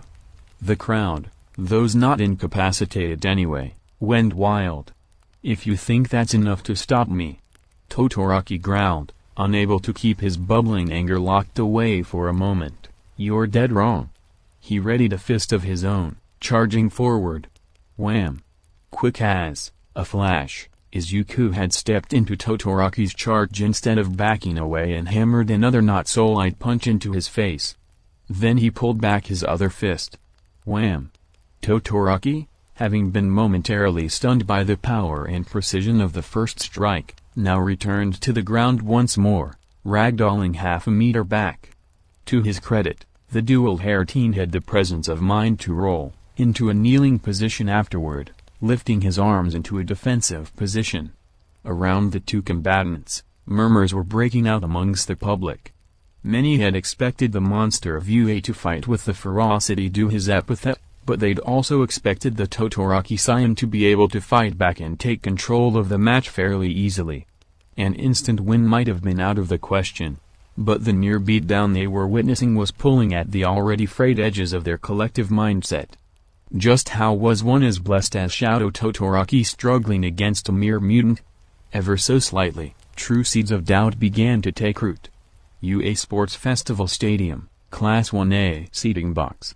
I knew Midoriya wasn't going to be holding back, but Kaminari trailed off, unsure how to put his chaotic thoughts into proper words. The sparky blonde wasn't quite sure how to feel about someone like his class's vice president taking someone like Todoroki apart so easily. Should he be worried? Upset? Depressed he'd never get to that level? He didn't know. But at least he could be thankful that his class's seats weren't anywhere near the front row. I mean, this is getting ridiculous, don't you think? Sero finished his blonde classmate's thought, a nervous smile doing nothing to hide the teen's thoughts. Facing off against Midoriya had already been bad news before due to his zombies, but this was something else. Seeing the extent of the Verdanet's actual capabilities was quite the eye-opener for the plain-faced hero in training. Truck off. Saki's unexpected curse startled the idiotic duo, the two flinching back in their seats. The only ridiculous things here are you two. You really expect to become heroes while being such insecure pussies? The called-out teens, for once in their lives, wisely decided against attempting to fire back at the undead delinquent. The Siriata Institution, Mess Hall. Junko Kano stared wide-eyed at one of the 3 overly large screens the Institute had installed so that the patients could watch the UA Sports Festival, her jaw clenched shut to keep it from falling open. This was the true power of the monster the Vulgarov had dubbed Romero, wasn't it? She could see it now, like a veil being lifted from in front of her eyes. An ability that allowed him to somehow keep up. No. Overcome a prodigy like Endeavor's son. It was just unnatural. How could a mere mutant quirk be that overpowered? While the Sylvette dealt with her inner thoughts, Katsuki Bakugo could only stare furiously at the screens, teeth nearly cracking under the pressure of his tight-lipped snarl. He'd known. Hadn't he? He'd always known there was something off about that green-haired freak. The blonde could admit now, but only to himself, that he'd let his emotions to get the better of him back at UA. He'd known the wolf in sheep's clothing would pull something, but he'd still allowed himself to be swept away in the moment. Now he couldn't do anything as what amounted to a villain in the making was about to win the first year's festival and gain support and acclaim from those that didn't know any better. It was infuriating. He needed to get out. He needed to get out and do it right the next time. He'd get his license, he and Legs both. Then, the two of them would wait. They'd train, and train, and train. It'd burn at his soul, but he'd make sure his partner would keep him on the level, keep him from making another foolish mistake. Then, they'd be there, ready and waiting. Waiting for the moment when the monster on the screen would show its true, villainous face to the world. And then they'd take it down. Hard. UA Sports Festival Stadium, Contestant Arena. Why? The question, spoken loud enough for the downed Todoroki-san to hear clearly, was heavy with deep emotion. Why can't you? Don't you lecture me. Todoroki's sudden shout cut off the approaching Verdanet with its sheer ferocity. More emotion than had ever crossed the heterochromatic teen's face in the last 10 years now boiled to the surface all at once. I told you about the nightmare that is my life and you brushed it aside like it was nothing. You said I was a second coming of Endeavor. I am nothing like that monster. My life is a curse because of him. The words stuck Izuku hard, the desperation, the rage, the pain, the fear. He could feel all of it, radiating from the dual-haired teen in a roiling miasma. It was so much worse than he'd feared. Now more than ever the Verdanet wished he'd been able to say something different to Todoroki when they'd had their confrontation earlier in the day. Maybe if he'd been supportive, even just a little bit, then his classmate wouldn't look as if he'd just gone feral. Maybe all that had been needed was a little understanding. The Todoroki-san leapt to his feet and stomped hard with his right foot before the young necromancer could complete his thought, more spikes of ice lancing up from the ground toward him. Scree only for the constructs to collapse as their creator was forced to kneel once more. You're right Todoroki-san, I shouldn't have acted like your pain didn't matter, Izuku admitted as he walked up to a now shaking, and visibly troubled, teen. That was wrong of me, I should have listened. But now you need to listen to me. The Verdanet reared back a fist once more, ready to put as much force into the next strike as he could without using his quirk to reinforce his body. Your life is cursed? Well, so is mine. Izuku shouted, rebellious tears threatening to blur his vision before he fought them down. But I'm doing everything I can to rise above it, to be a hero. I've made friends. I've faced down my tormentor. I've even begun to accept my quirk, all of it. But what are you doing, huh? Because all I can see is you hurting yourself and others to prove a point. Is that what being a hero means to you? The readied fist launched forward, but Todoroki had already reacted. In an instant, the downed teen had moved to evade the strike, running his right hand down the arm outstretched before him. After leaving a growing frost on the offending limb, He completed his retaliation by rolling back to regain some distance between himself and his opponent. The maneuver had cost him, however. Agony ripped through every muscle in the heterochromatic's body, the searing feeling clearing away the red fog that had been clouding his mind. As he fought through the pain, unbeknownst to Todoroki, he could think clearly for the first time that day. But that only led to what hurt the most, realizing that his oppo, that Midoriya, hadn't been entirely wrong. What had he been doing? Accusing the so-called monster of UA that he didn't understand what suffering meant, screaming that his life was cursed? Hurting his classmates with his mother's precious gift? Focusing only on winning, damn the consequences? Justifying his every action as worth it if it meant succeeding without the bastard's influence? Glowing baby. He really was becoming the bastard. Wasn't he? Between two heartbeats, SHOTO felt his stomach flip again, this time in no way due to dissonant song. He stumbled back, hands snapping up to encase his suddenly throbbing head. This wasn't right. He was supposed to be everything the bastard wasn't. He was going to use his mother's gift and leave the bastard as a forgotten footnote in history, a failure only tangentially attached to his success. He was supposed to rise above his curse, be better in every way than the trash that had forced his creation. But he'd needed to do all of that. Right? He'd needed to be better, always had been expected to be better. What was the point of all of his suffering if he had nothing to show for it in the end? He had to make it mean something.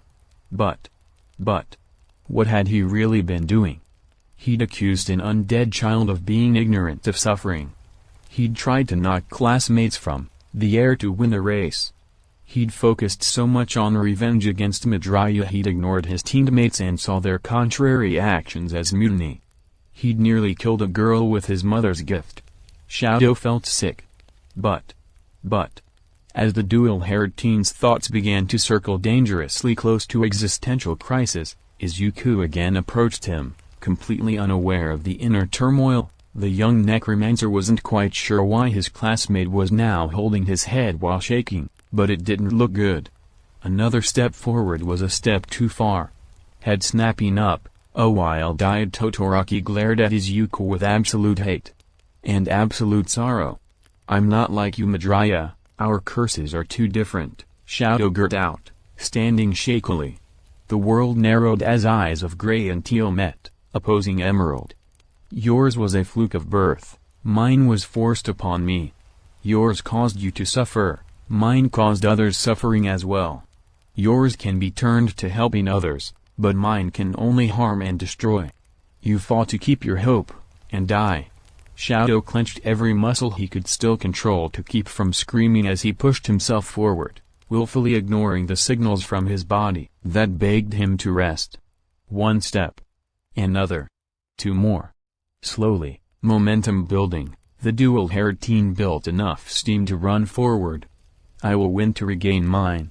Izuku blinked, not having expected such a particular declaration from his classmate. A trickle of something that suspiciously felt like hope began to pool in the Verdanet's stomach. His views were still terrible messed up, but maybe Todoroki wasn't too far gone? "I know your moves now. I'm going to beat you," SHOTO declared, launching a fist toward Midoriya's freckled face, fully intending to lay the Verdanet out. Wham crack. Gah! Only for his fist to collide with Midoriya's ice-encased tone. Every festival viewer who'd ever stubbed their own toes, slammed a door on their hand, or for the pro heroes, been on the wrong end of a missed punch or kick, winced at the sight. Prodigy or not, the Todoroki scion's hand was doubtlessly broken, and that was no joke. As he stumbled by his Verdanet opponent, such thoughts were seemingly proven correct as Todoroki cradled a now limp hand to his chest. UA Sports Festival Stadium, Class 1B seating box. "I knew that wouldn't work."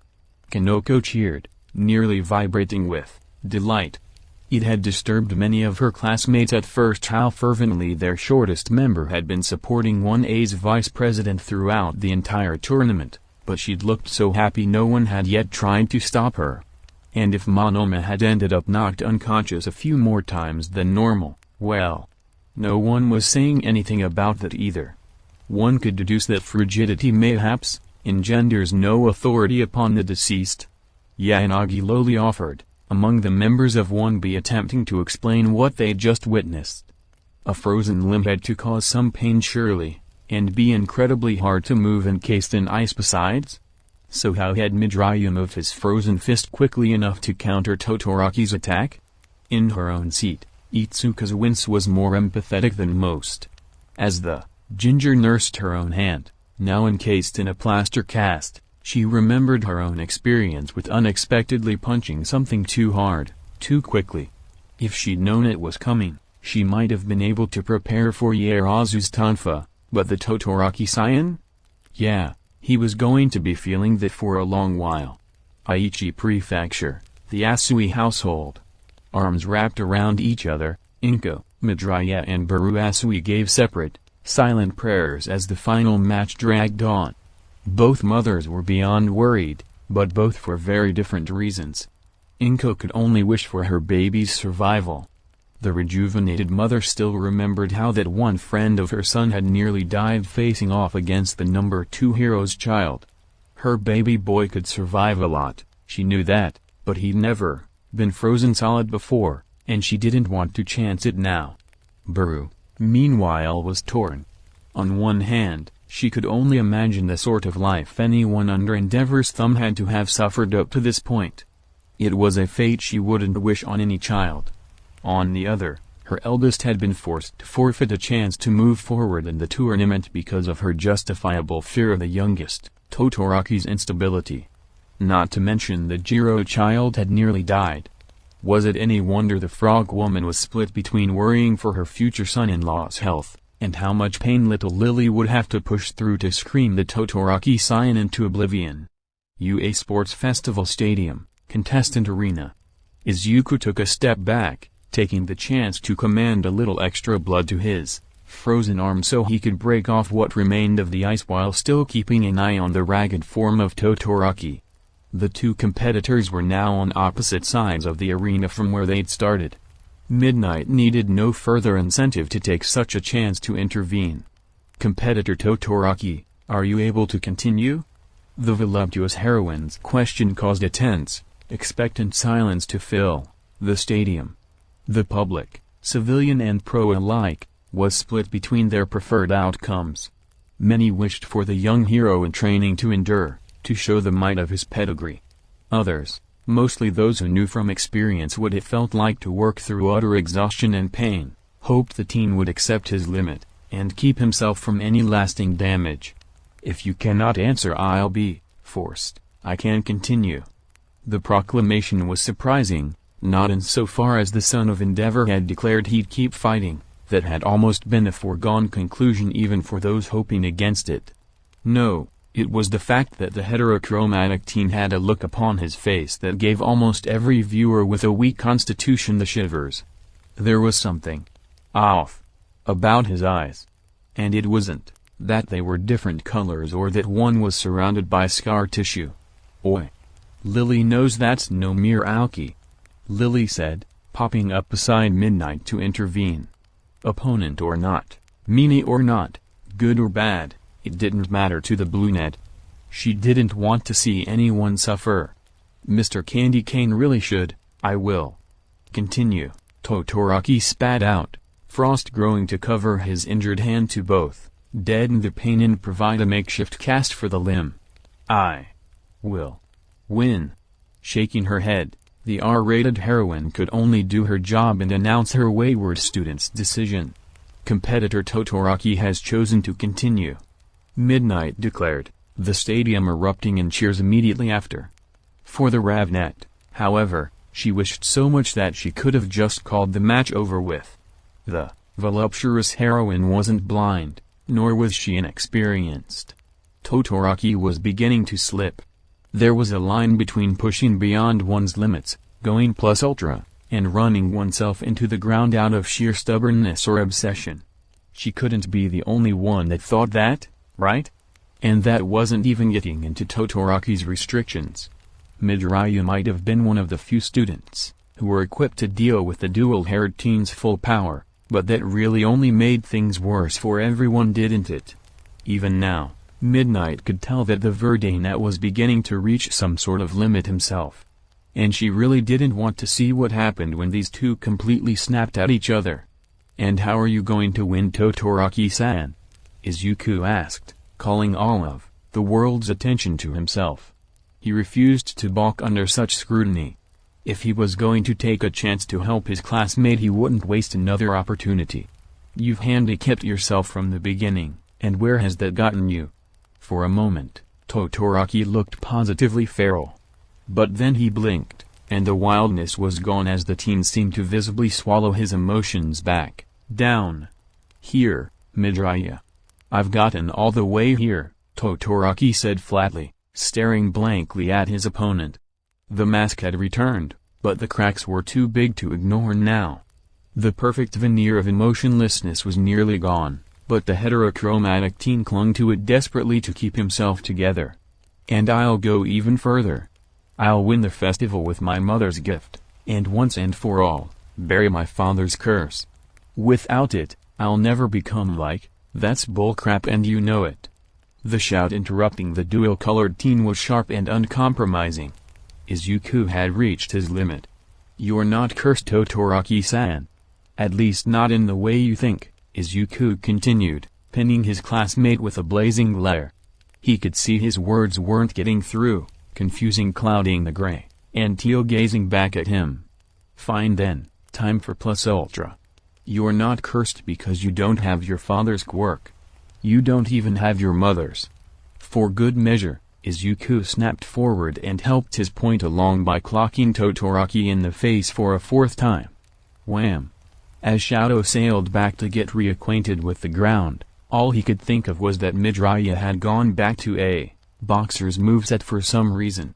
But lying on the ground was no escape for the Todoroki scion from the Emerald Necromancer's latest reality check.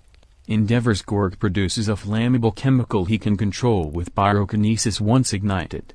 "I can infer your mother's is similar, although akin to liquid nitrogen as an initial agent instead," Izuku said, now standing over Todoroki to the point he could see the wary confusion in the heterochromatic's eyes as he waited for him to get to his point. "But yours does neither." SHOTO couldn't breathe. The words made no sense. "What?" the dual-haired teen weakly questioned. The response only seemed to infuriate the Verdana standing over him. "You don't just generate ice or fire, Todoroki-san, you can change the temperature of things you touch," Izuku explained, shaking his head in disappointment that this had never seemed to occur to his opponent. Did he really hate himself that much that he stunted his own knowledge of his quirk? "That ice grew on my hand earlier. It didn't stop where you'd touched me or after you let go. To do that, you must have had to slow down the particulate vibrations in the air around my hand to the point the water molecules nearby had no choice but to bond together. And from that I can guess that your left side works the same way, just in reverse, increasing particulate vibration until friction causes ignition." SHOTO was speechless, bewildered to the extreme. Was Midoriya telling the truth? Could it be a lie to distract him? His eyes had always been a gift from his mother, he'd always seen it that way since the day his quirk had first activated. But then what did that mean about his other side? Had he been wrong this whole time? What was he without his gift and curse? "Todoroki-san, a better name for your quirk would be molecular vibration," Izuku kept talking, halfway surprised his classmate hadn't lost it and started attacking him again. But if Todoroki was feeling like listening for once, who was he to deny him? If you truly controlled fire and ice, wouldn't you be more immune to frostbite or burning? Following Midoriya's now pointing finger, SHOTO realized his opponent was indicating his ice-covered broken hand. The limb was beginning to turn blue. From the looks of it, and personal experience, the dual-haired teen knew that he likely had minutes to defrost himself before necrosis began to set in. He hadn't noticed the state of his hand. He'd been so fatigued, so in pain, that the cold had just sort of faded into the background. Now that it had been brought to his attention, however, SHOTO realized he really was on the edge of a dangerous level of hypothermia. All the same, his goal hadn't changed. Midoriya's opinion of his quirk didn't matter in the moment. He'd still push himself even harder, go beyond. Nothing could stop him. He couldn't afford to stop now. So what? SHOTO asked, aching as he forced himself to stand. None of that changes what I must do. And I'll do it without becoming like that bastard. Then stop acting like him. SHOTO flinched, back, struck by a blow much worse than any physical attack. His chaotic thoughts returned again to the previous events of the day, ordering his teammates around solely to fulfill his needs, yelling at an undead child, freezing his classmate solid in a glacier. But he'd only been using his mother's gift. He couldn't be at all like that bastard if he didn't use his left side. Right? Shut up. The scream of despair was quickly followed by the thud of a shoe stomping hard into the ground. Spears of sharpened ice immediately sprang into existence, all aimed at the green-haired cause of so much inner turmoil. Shick. Scree. Only for most of the constructs to once again fail to fully form thanks to the effects of dissonant song. SHOTO managed to keep his footing this time, however, he couldn't keep himself from dry heaving for a moment. When are you going to realize being like Endeavor has never been linked to using your left side? The simple question rocked SHOTO almost like a genetic earthquake. He blinked. What was Midoriya's bounty now? Not linked to his left side? Not linked to fire? The heterochromatic's rage, which had been simmering under the storm of his indecision and despair, burned anew at this latest mockery of his suffering. Before he could spit out a response, however, his opponent had already continued speaking. You and I both know there have been, and currently still are, many well-loved heroes the world over that use fire-based quirks. Hell, my own father had one too, and he was just a regular businessman, Izuku revealed, shocking his battered classmate back into silence. But none of those heroes, not one, were ever as feared or despised as Endeavor. And you know why? The pause after the question sat there, heavy with tension, confusion, and expectancy. Off to the side, Midnight had picked herself back up from the latest effects of Lily's use of dissonant song and had caught the tail end of her students' discussion. The heroine frowned, realizing for the first time there really were quite a few similarities between the two teens in front of her. Although, that just made the differences in how they had turned out, so to say, all the more glaring. Seeing that Todoroki either wasn't willing, or able, to think of a response, Izuku sighed and decided to keep going. He felt like he was making progress, maybe? It at least seemed like the dual-haired teen was second-guessing his actions now, instead of being completely convinced his actions were in the right. UA Sports Festival Stadium, Principal's Viewing Box. Now that, ladies and gentlemen, is how a real hero acts, Nezu stated, proud once again of his choice of successor. If he could have even one student like Midoriya in every new batch of hero hopefuls that walked the halls of his school, then the quirked animal knew the future of the world could be so much brighter. Even when he makes mistakes, even when he's forced to fight an opponent of incredible talent and skill, he still tries to save everyone he can, however he can. Turning slightly in his overstuffed chair, the principal of UA gave a side-eyed glance at the assembled members of the board.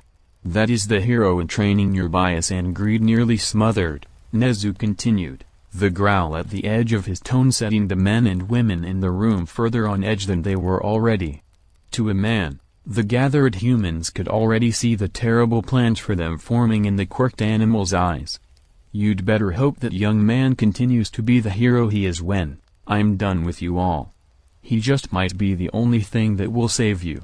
With those ominous words, Nezu turned back to watch the events unfolding behind him. It appeared he'd need to get further involved in the Todoroki matter than he'd originally imagined.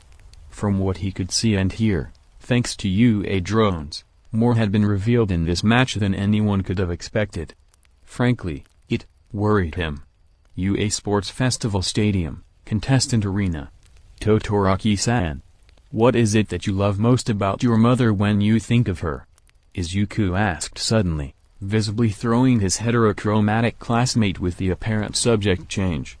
In fact, SHOTO almost choked, his emotions going haywire.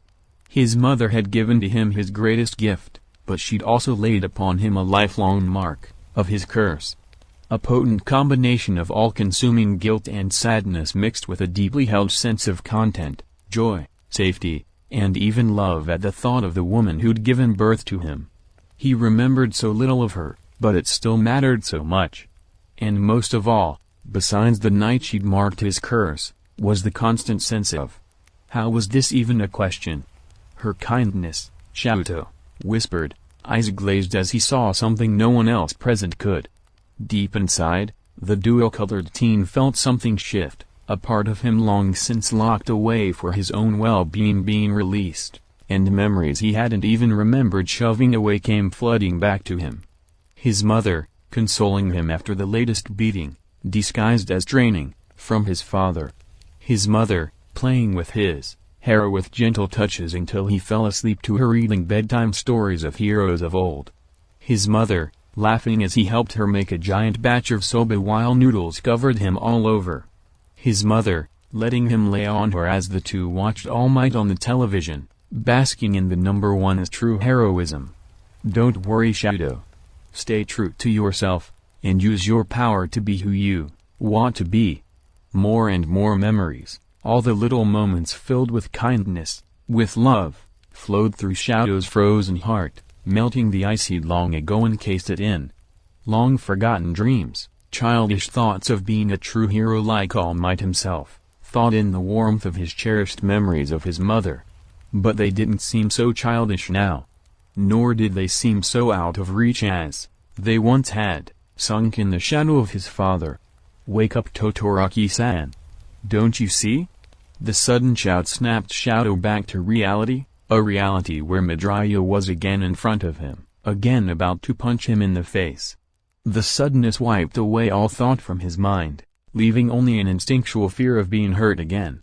That instinct took over, and the heterochromatic acted without thinking. Shuyuk. Gigantic pillars of ice erupted from the ground, cutting off Izuku from reaching his target. The pillar's sudden appearance caused the verde net to trip over his own feet as he tried to keep from slamming into the massive constructs. Scree. Another blast of dissonant song caused the ice pillars to collapse, but this time it was Izuku who was sent stumbling back, doing his best to avoid the large falling pieces of ice and frost. The top of the constructs came down and smashed into the ground with force. Boom. Boom. Boom. Boom. And the resulting shockwave sent Izuku, already unsteady on his feet, flying back. At this point, Midnight had had enough.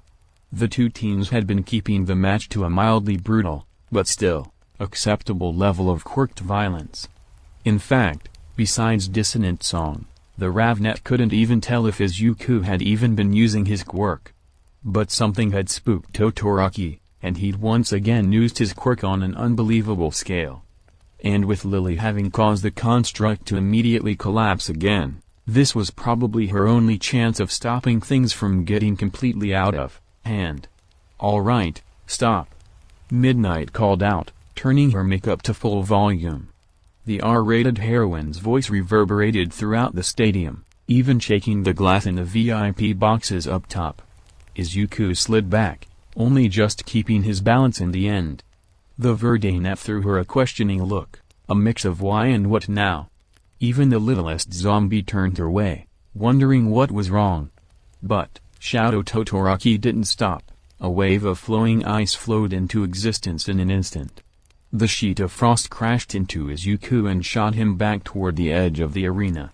Right toward one of the original ice spears that Todoroki had tried and failed to create earlier in the match.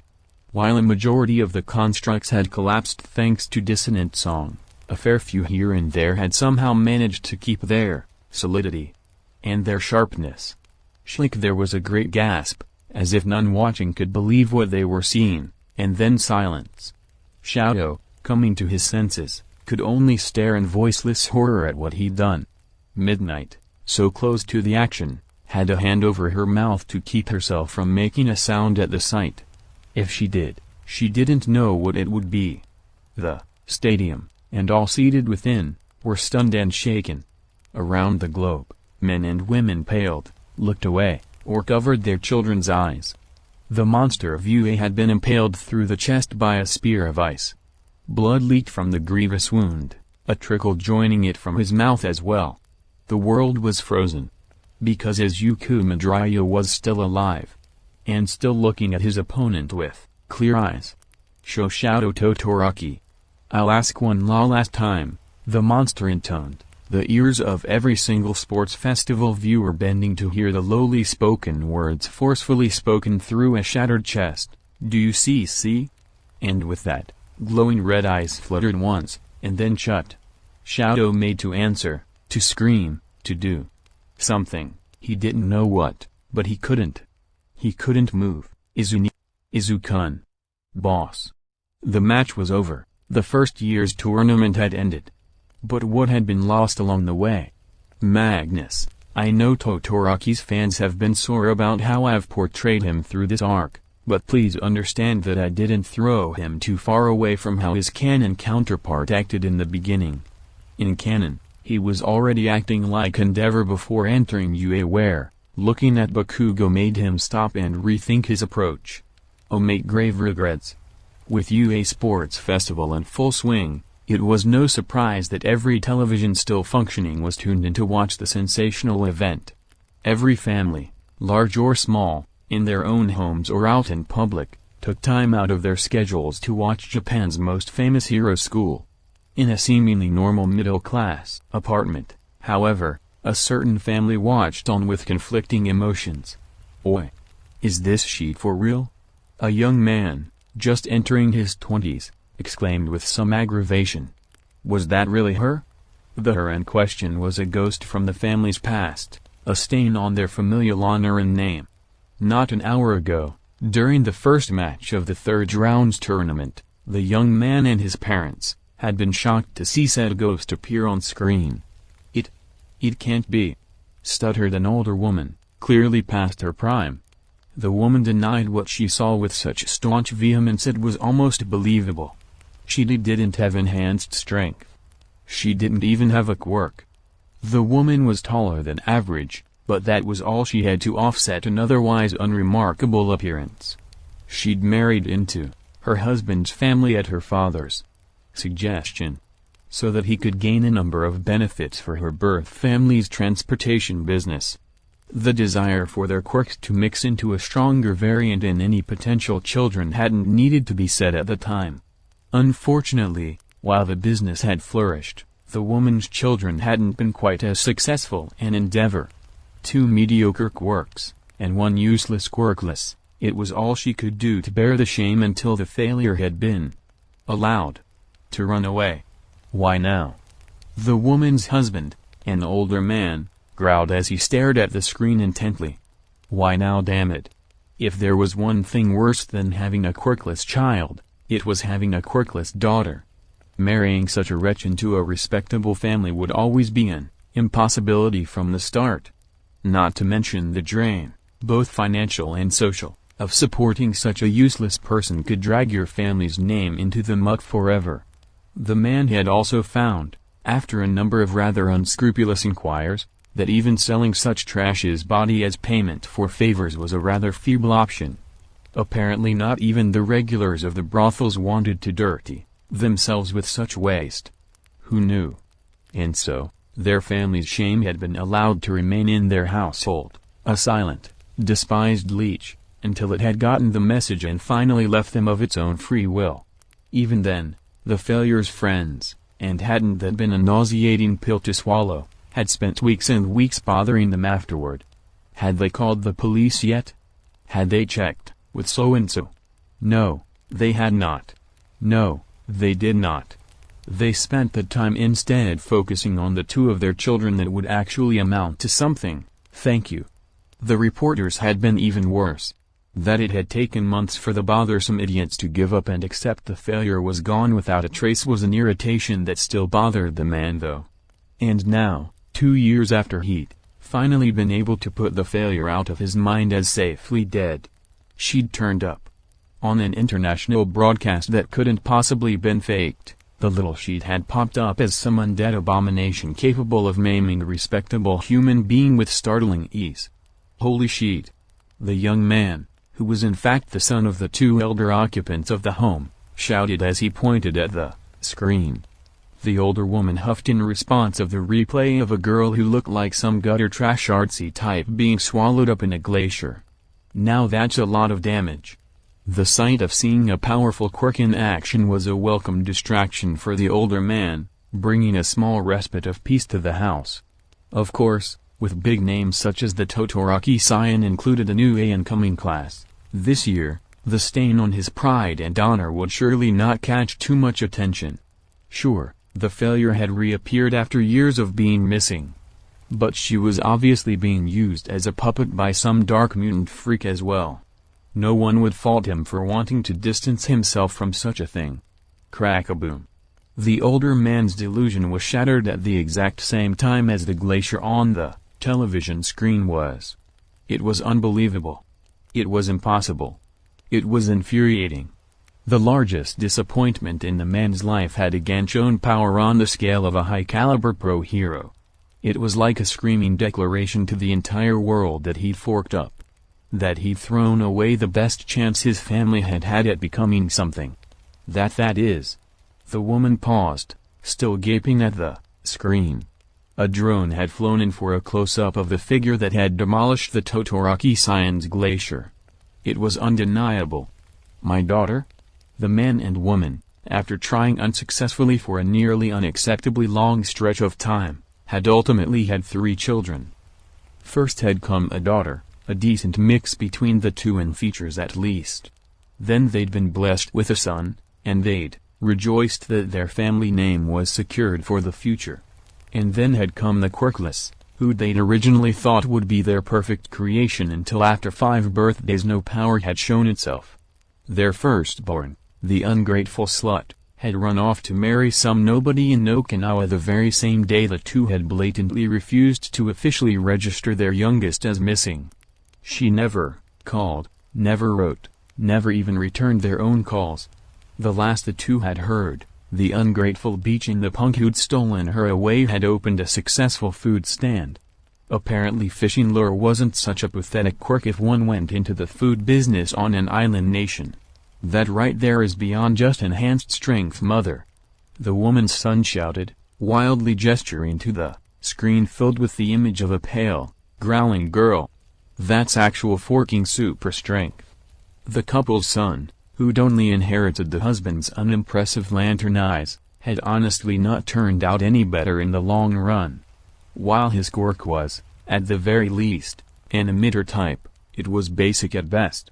Projecting light from your eyeballs at less than 100 lumens was a far cry from the two's hope of him developing some type of laser vision. Ultimately, however, it had been the boy's attitude that had doomed him. He'd become a shut-in after failing to pass the college exam he'd been aiming for, never leaving his room if he could help it. As if the whore he'd been hoping to follow there from his high school would have had the brains to give him the time of day he deserved anyway. Privately, the older man acknowledged that his family was a failure.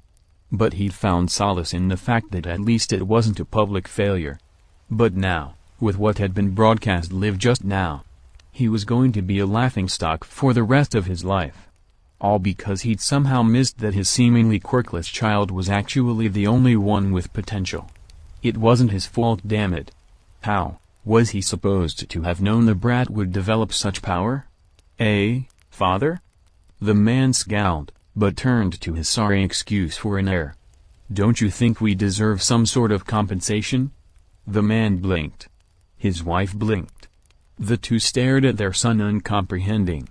You know, that freak's got to be using her body every day, right? The young man continued, greed now shining in his shallow eyes. It's only right that we demand some sort of rent for her services, right?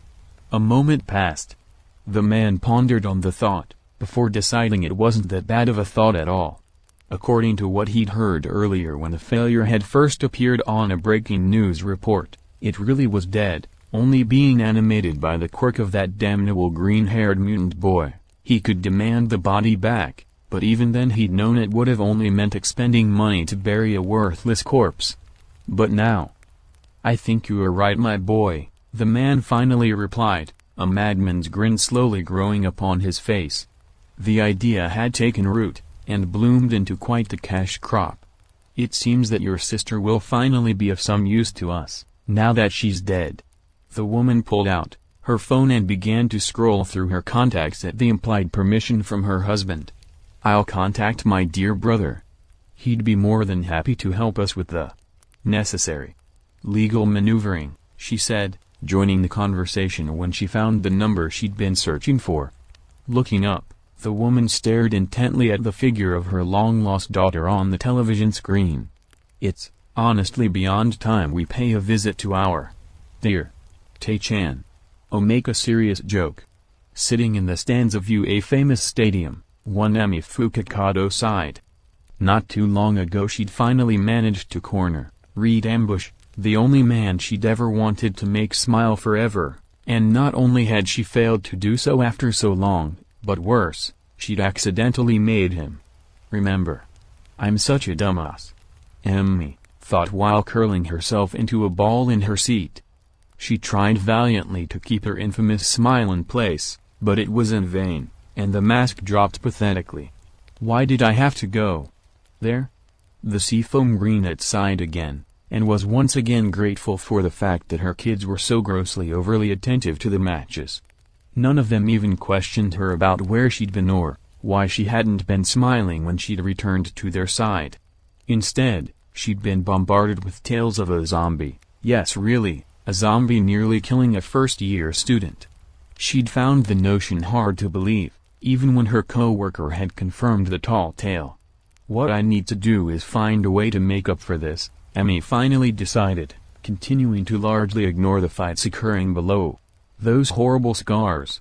Mine might be physical, but his almost seem worse, for all that they're invisible." It had been a long time since the pro-heroine had womaned up and stopped running from the fact that everything that had happened on that damnable dark day had all been her fault. It had been her idea to hide her pregnancy from her lover. She'd wanted to surprise him one morning with a baby bump, whenever it would have shown up. It had been her idea to take one last mission together, score one last victory before revealing her secret and being forced to take the inevitable bakery break. All pregnant, enlisted pro-heroes had to. It had been her idea to follow the villainous pair after they first ran off, even when SHOTO had suggested they regroup and wait for reinforcements. And then, when she'd woken up after the battle, she couldn't even face him, her partner in more than just hero work, the man who, even if he'd complained the whole way, had been there for her before. She'd shut down after being told the horrible news that she'd lost her, their baby. It had just been too much, all at once. She'd been too much of a coward to face reality, accept her punishment for her stupidity and hubris, and confront SHOTO. She'd even been such a coward as to let him carry the blame for it all when the internal investigation had started up. By the time she'd pulled herself together and realized what a hole her life had in it without him, tried to contact him and pick their relationship back up, it had been too late. She'd found out he'd carried out a bloody crusade of destruction against the villains who'd gotten away. Worse, a mutual friend of theirs had then told her SHOTO had been contacted by a pair of Jijers, and then, just disappeared. "I refuse to lose him again," Emmy thought, sniffing hard as each thought became more painful than the last. Each memory opened old wounds to bleed afresh. "I don't think I'll be able to go on if that happens again," she cried for months after that, then cried harder when no amount of pleading, bartering, or threats had gotten her any details on the pro-hero Eraserhead's whereabouts. Only after a year of silence, of torture, had she gotten word of SHOTO's return to Japan.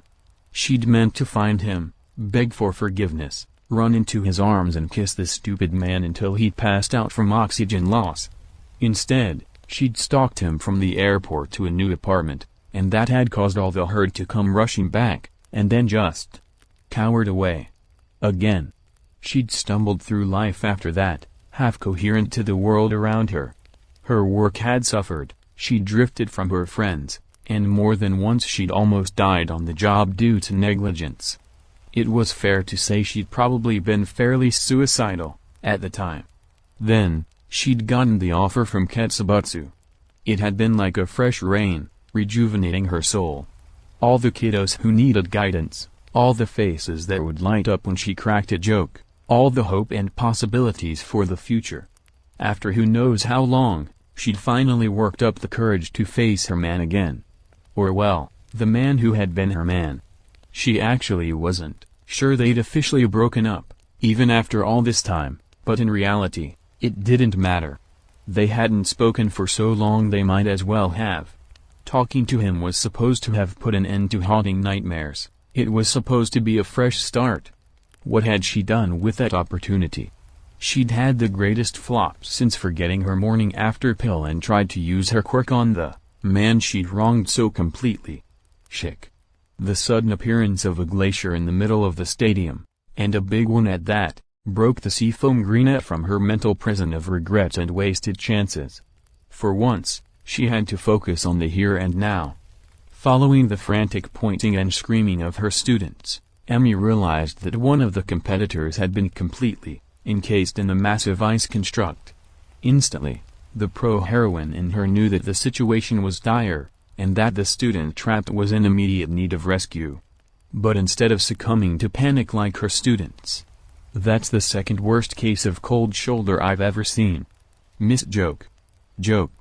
It was completely a self-defense mechanism, her ability to joke in the face of any situation. Before, she'd had to spend hours and hours watching comedy routines from all over the world to be any good at improvisational humor. Now, she still wasn't any good at it, but the ability to even crack a joke without thinking allowed her mind a chance to remain calm and focused even in the worst-case scenarios. Of course, doing so without activating her quirk almost always led to being stared at, instead of laughter. Like right now. What? Emmy asked, her look of innocence fooling absolutely no one. Crack-a-boom.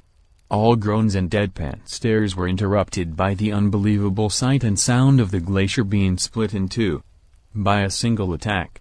There in the arena was the infamous undead Ravnet, the girl Eraserhead had mentioned through the unofficial channels utilized by the Underground network. He demanded that everyone, no matter what, never underestimated the strength of that girl. Understatement of the trucking century, you shaggy furball. Miss Joke murmured as she took in the scene below.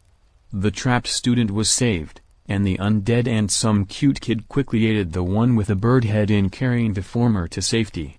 As the pro-heroine and teacher continued to ponder on the new development of what she'd just witnessed, her students shivered where they sat. All of them were treated to one of the rarest sights of their young lives. A serious joke. Chapter 37, Sinister Special 4. It had been less than a week since Class 1B had been put through the harrowing nightmare that had been their own personal wake-up call test. The experience had shown each and every student a number of their weaknesses, not the least of which being their eyes had yet to be opened to the harsh realities of real-world heroism. They hadn't been ready for the truth. Worse, they'd been shown why they weren't ready. And now, after days of Kan-sensei poking at their wounded egos in the most stern yet caring father figure way possible, a new type of test had landed at their feet, taking into consideration the time they'd had to come to terms with what had happened to them, and the first rounds of their mandatory therapy sessions. Class 1B had been told to write up actual after-action reports. They were specifically to focus on themselves first, their shortcomings and mistakes, before even considering examining the failures of their class as a whole or proposing how they could have overcome such issues. Taken objectively, it was an understandable move on the administration's part. It would even get the 20 still recovering students exposure to the most hated foe of any paperwork. Subjectively, however, it still stung regardless of the logic behind the assignment. Much like their sister class after the USJ attack, it was recommended to the members of Class 1B to tackle the reports together, preferably with the same teams that had been formed during the test itself if at all possible. Unlike Class 1A, however, Most of the students had instead decided to form smaller groups. The unanimous, if unspoken, ruling when the report had been assigned had been that working with classmates they were more comfortable with would ultimately be easier for them. And then, of course, there were those who'd chosen to work alone regardless of advice against doing so. Minami Ward, Saitama Prefecture. In one of the relatively tiny common area plazas jealously guarded by an upscale condominium, at a simple picnic table under a tree bent with age and secrets both, sat two students of Class 1B who'd decided to do their art together. To them, writing their reports with the other present had seemed like a no-brainer, considering what they'd gone through during the test. Ugh. This is so much harder than I thought it'd be. Tetsu groaned, frustrated at his visible lack of progress. So unmanly. Any luck on your end? The steel wielder had always known that he wasn't the smartest student in his class, not by a long shot, but this report was really rubbing salt on that old wound. Writing a paper on how he felt during the test, what mistakes he'd made, really shouldn't have been so hard. At least he had the small consolation of knowing that the horned blonde sitting beside him couldn't possibly be having as much trouble as he was. At least she'd have it easy this time. This essay. Hard, Pony replied, a frown marring her pretty face. Can't English, wrote even. Tetsu sighed, although an outside observer would have found it hard to tell whether he did so out of continued frustration or relief at knowing that he actually wasn't the only one struggling with the assignment. And Pony's broken Japanese hardly tripped him any longer, so that couldn't have been the cause either. The manliest student of 1B actually found her determination to master his native tongue supermanly. But really, the report shouldn't be giving them so much trouble. He, for one, already knew his shortcomings. He was bad at anything resembling tactical thinking. He was terrible at reading his opponent's mid-fight, or body language in general. He was an idiot who'd gladly jump into a fire, completely forgetting that those working beside him might not be in any way non-flammable. Writing all that down, however, in a way that was at least halfway understandable at least, was what was turning out to be the real problem. It was driving him crazy. Well, at least you can write out your thoughts. Tetsu said, chuckling good-naturedly, trying to cheer his foreign classmate. To tell you the truth, I can't get out 10 words before stopping due to a headache. Truth be told, it was not the steely teen's head that ached, but his heart. More than anything, Tetsu's guilt weighed upon him like an albatross around his neck. Since the test, and even after finding his classmates alive and with no irreversible damage, he still woke up from nightmares. Reliving Pony's screams, unable to do anything but listen, was a repeating, worst offender. The knowledge that the blonde's agony had been entirely his responsibility made it next to impossible for him to get any restful sleep recently. It was all his, I know too. Pony responded, breaking Tetsu from his dismal, spiraling thoughts. The steely teen jerked his gaze up, seeing his report-writing partner looking away in apparent shame. Wait. You can't either? Tetsu asked, glancing over the picnic table to peek at the blonde's notebook. There were less than 10 words scratched out on the lined paper. All of them were in English. Well, Tetsu said, trailing off. He was at a loss. He'd never had to cheer up a girl before. Hell, this was actually the first time he'd been alone with a girl in years. All his friends from his old school were sports brothers, or gym rats like him. English is hard? Pony pouted, really hard, at this shaky reassurance, puffing her cheeks out and crossing her arms. She made a noise that was probably meant to be a growl, but came out as an adorable sound of annoyance. The American-born blonde was by no means dumb, but even she would admit that the realm of academia was not her forte. She was more a woman, soon to be heroine, of action, someone who never shied away from physical hardship or injuries, who was always ready to fight the good fight. Life in her farming community had been one of the things that had opened her eyes early on to the need for people, for heroes, like her. After all, She'd always been told that anyone who was strong and brave enough to tackle and break an angry bull single-handed would have nothing to fear from mere villains. That sentiment, while kind, had since proven to be far from the truth. Seela might not have been a real villain, but the harsh proctor had beaten into her skull that there was more to the hero business than a strong will and brute force. The masked agent had also imparted a serious lesson to her regarding pain. Electrocution, having her nerves nearly fried beyond their limit, had been an experience magnitudes worse than being thrown from a bucking bronco or headbutting a bull. She could still feel the shocks sometimes, if she thought about it too hard. "Why don't we take a break?" Tetsu offered, noticing the troubled look that had crossed Pony's normally open visage. Even while frowning, the steely teen thought his blonde classmate looked more alive than most of the people he saw on the streets on his day-to-day. And infinitely cuter. It was so unlike how she'd looked during the test, lifeless, dull blue eyes staring into the sky, body limp yet still twitching. Golden locks soaked in red. "Break." "Yes." Pony cheered, unwittingly breaking her classmate from his once more spiraling thoughts. If either teen had felt like being honest, they would have had to admit that they really shouldn't have been taking breaks, especially since they'd barely even started their shared assignment. But both heroes in training could tell their partners' thoughts were unable to focus at the moment. It was almost as if the assignment itself was conspiring to break them. And it wasn't necessarily losing. "Manly!" Tetsu shouted back, more out of habit than anything else. However, the Sylvette quickly ran into another conundrum. "So, you feeling hungry? Or want something to drink?" He'd forgotten he had no idea what to do with a girl alone, never mind during a break. Snacking was literally the only thing coming to his frenetically thinking mind, and even then, Tetsu almost blushed as he realized that if the two of them went out anywhere it'd look like they were on a date. Not that he had a problem with the idea of dating Pony, far from it. He'd actually love the chance to get closer to the blonde sitting with him. But how could someone like him, a failure of a man, even dare to ask the person his stupidity had caused harm to? How could he, when the image of Seela shooting Pony before his very eyes was still branded onto the back of his eyelids, very bored? Pony chirped, drawing out the last syllable.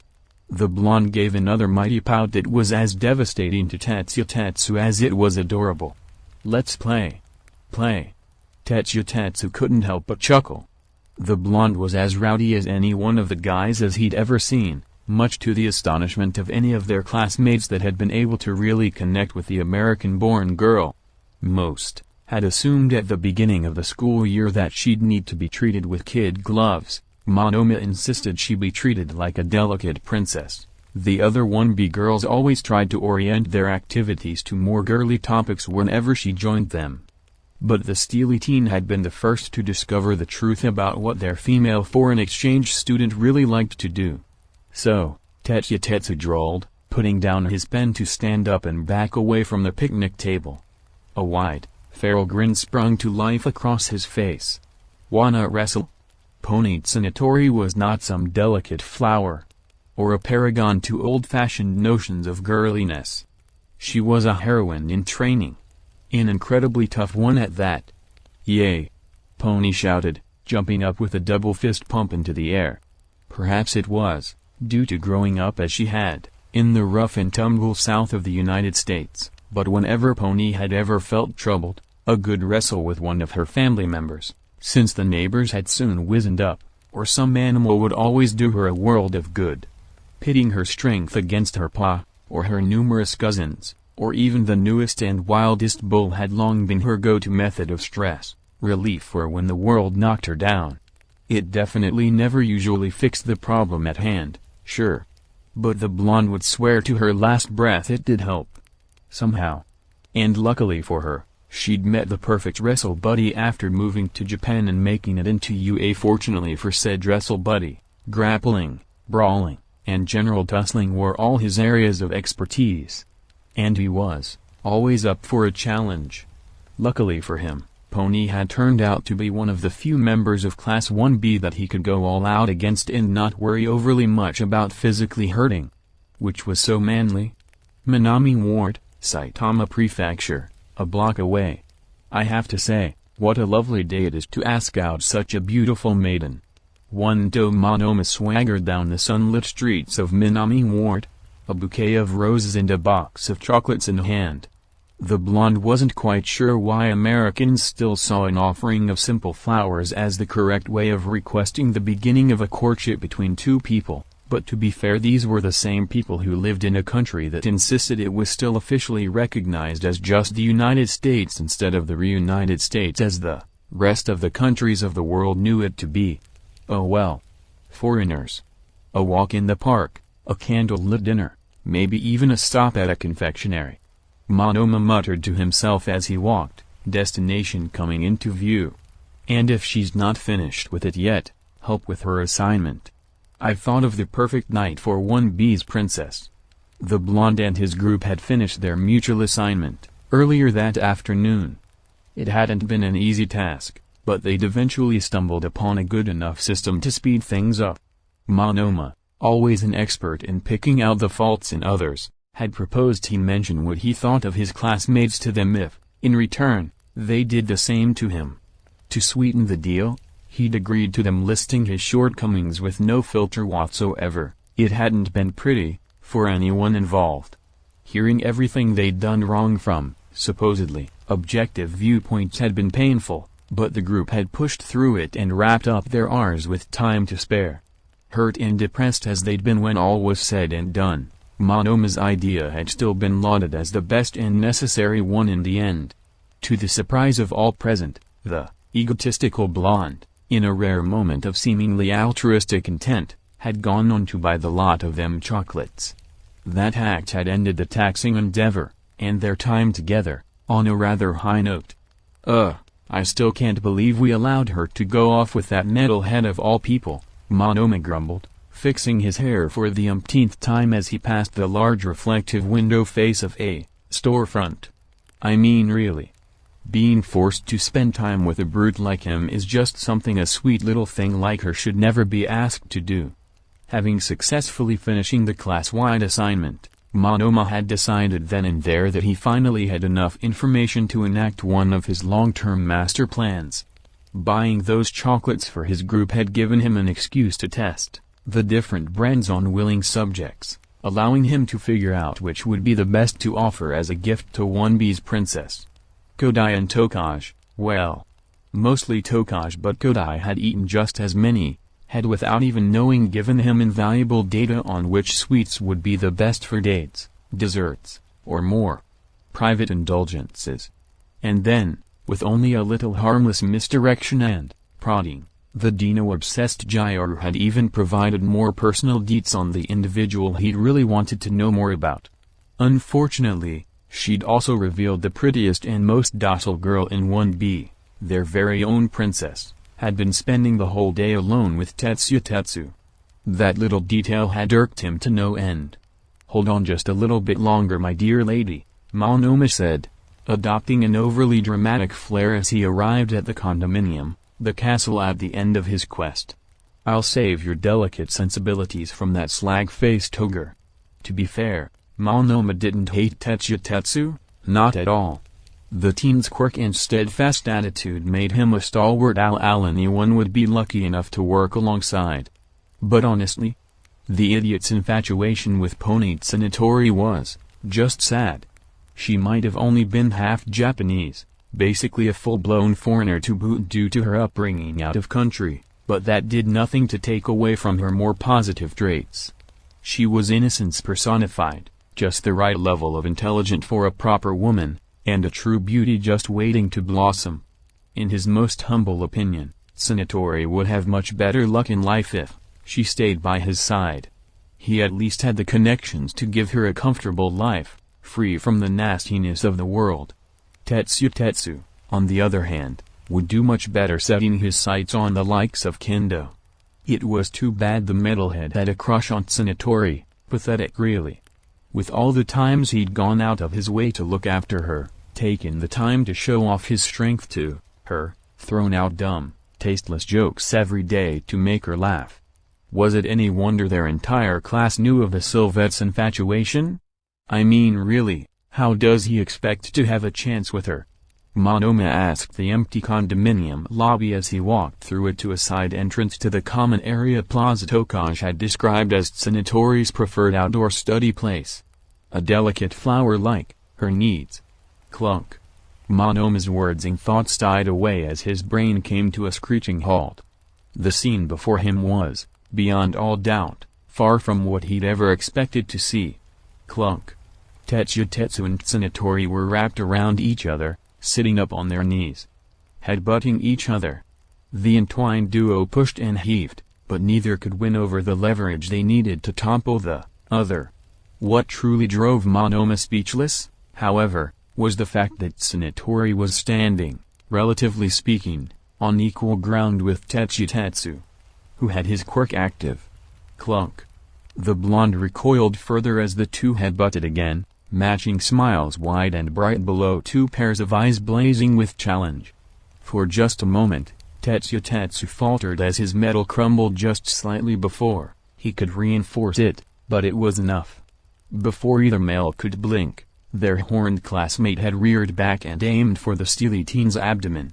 The blonde rammed into her opponent with unbelievable force, shoving into the metal man with everything she could give. Wee. Pony's squeal of happiness was soon followed by Tetsu being raised up and sent flying over her head. The grunt the steely teen made as he slammed back first into the ground was almost as loud as the crash his metal body made when actually doing so. Completely ignored, Monoma couldn't help but stand transfixed, utterly horrified yet unable to move.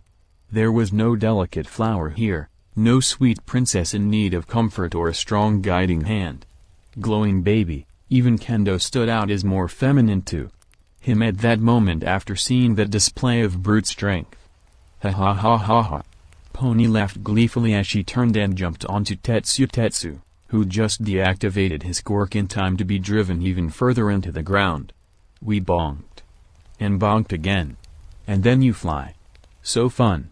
As Tsunetori continued laughing uncontrollably, Monoma easily noticed that not only had Tetsu begun to laugh along, with the blonde atop him, he was also hugging her. Like a loving boyfriend. Of course. Monoma whispered, stepping back and away, retreating quietly so as to keep from disturbing the two. As he turned away, he did his best to accept reality, and his defeat. What was I thinking? A delicate flower wouldn't enter a school for heroes. How silly of me. The laughter echoing behind him just barely covered the sound of sniffles as the blonde began the long, destitute walk home. It was all for the best, really. He was a charming prince in search of a sweet princess to woo. The farmer's daughter, the master's pupil? What would he do with that sort of match? There are more fish in the sea, no need to rush and risk getting bitten by eels or turtles. Monoma said easily once back on the open street, consoling his bruised ego as best he could.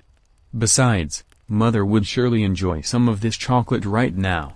There were tiny tear tracks running down his cheeks, and the sting of defeat in his heart, but no Monoma knew when he'd been beaten. Even if it had turned out Tsunetori had been the princess he'd thought her to be, ultimately Tetsu was the better match regardless. If the horned girl had wanted someone she could rouse with, then he knew he wouldn't have been able to give her that. He needed to find a girl who wanted someone like him. For a split second, Monoma paused, mind whirling and sharp eyes filled with sudden curiosity. Perhaps Godai would enjoy a chocolate instead? With that, the copycat of Class 1B set out to create a new master plan. Who knew, maybe the silent beauty was in need of a charming prince? Omake, learning the ropes, for Hades tucked away in their shared room at the Siriaita Institute, Junko Kano and Katsuki Bakugo relaxed together after a rather long and tedious session of group therapy. The day had been a mixed bag. The Arachnator had made honest advances in accepting herself as still being human, and a woman besides, the more Explosive Blonde had still struggled with fully accepting that the actions that had led him to his current situation were his fault alone and the consequences of such were his to bear. It wasn't that Bakugo refused to accept he'd been in the wrong at all. By now he'd long since realized he'd allowed his ever-present rage to blind him at the time. Unfortunately, that didn't change the fact he still believed his actual target had deserved the punishment he'd meant to serve. Tiny steps, as Bokhemino had annoyingly put it. As if the giant even knew what the word tiny meant. "Hey Matchhead!" Junko called down from her nest. As the fallen idol had long ago admitted to accepting, her body was no longer that of a conventional humans, and probably never would be again. Realizing she'd never be able to fit onto a normal bed had hit her hard at the time as well. Before he'd arrived, the Arachnator had told the explosive blonde she'd spent her days and nights curled into the corner, on the floor. It was only at his suggestion, Reed shouted rebuke, that she'd even tried to make a nest of her silk. As it turned out, the resulting construct was both warm and comfortable for her.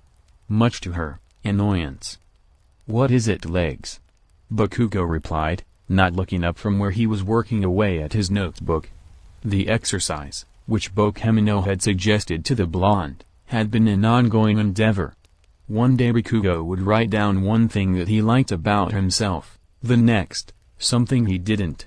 Needless to say, the number of positive aspects he'd marked so far was a fair size larger than the negatives.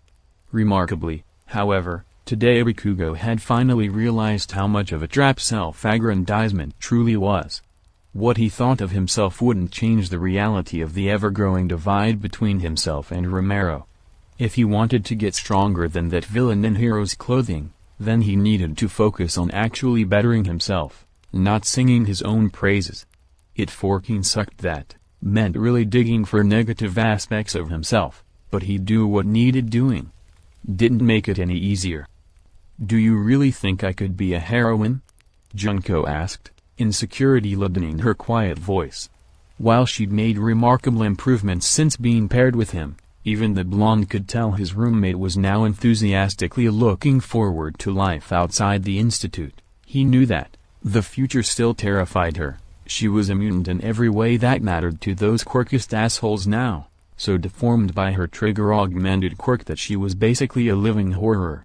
Her dreams of becoming a world-class idol loved by legions of adoring fans was still dead, and not even knowing the potential value of her silk could alleviate that wound. That was one of the reasons Bakugo had pushed for her to consider the path of heroics. Heroes, being public figures that were created to help people, were always a welcome sight, even the mutant ones. Being accepted despite her mutation had been a pipe dream for his roommate before his suggestion. And sure, there were still stupid forking pulls like the heroes who looked villainous chart, but who cared about that sheet? So why was Legs getting so bent out of shape, now? "You're forking cheating me, right?" Bakugo asked, looking up from his notebook. "You've got the best damn combat reflexes I've ever seen in our entire forking age group, and your silk is a built-in capture tool. I'd say you're already forking ready. Just need a sexy costume." "Sexy!" Junko shrieked, nearly falling out of her hammock. The Arachnator was instantly a flushed mix of blushing, elation and shivering unsettlement. "I said you need a forking battle costume." Bakugo quickly shouted back, snapping back around to glare at his innocent notebook. "You need to get your forking ears checked if you're hearing shit like that, Legs." Junko didn't appear to look as if she believed him, certain she hadn't heard wrong. But she also didn't push the issue besides crossing her arms and giving him a look. "Right."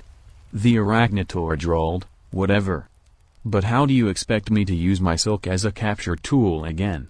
With a smirk reminiscent of the attitude that got him locked away in this sheath hole, Bakugo stood up and raised a clenched fist, fire blazing in his red eyes.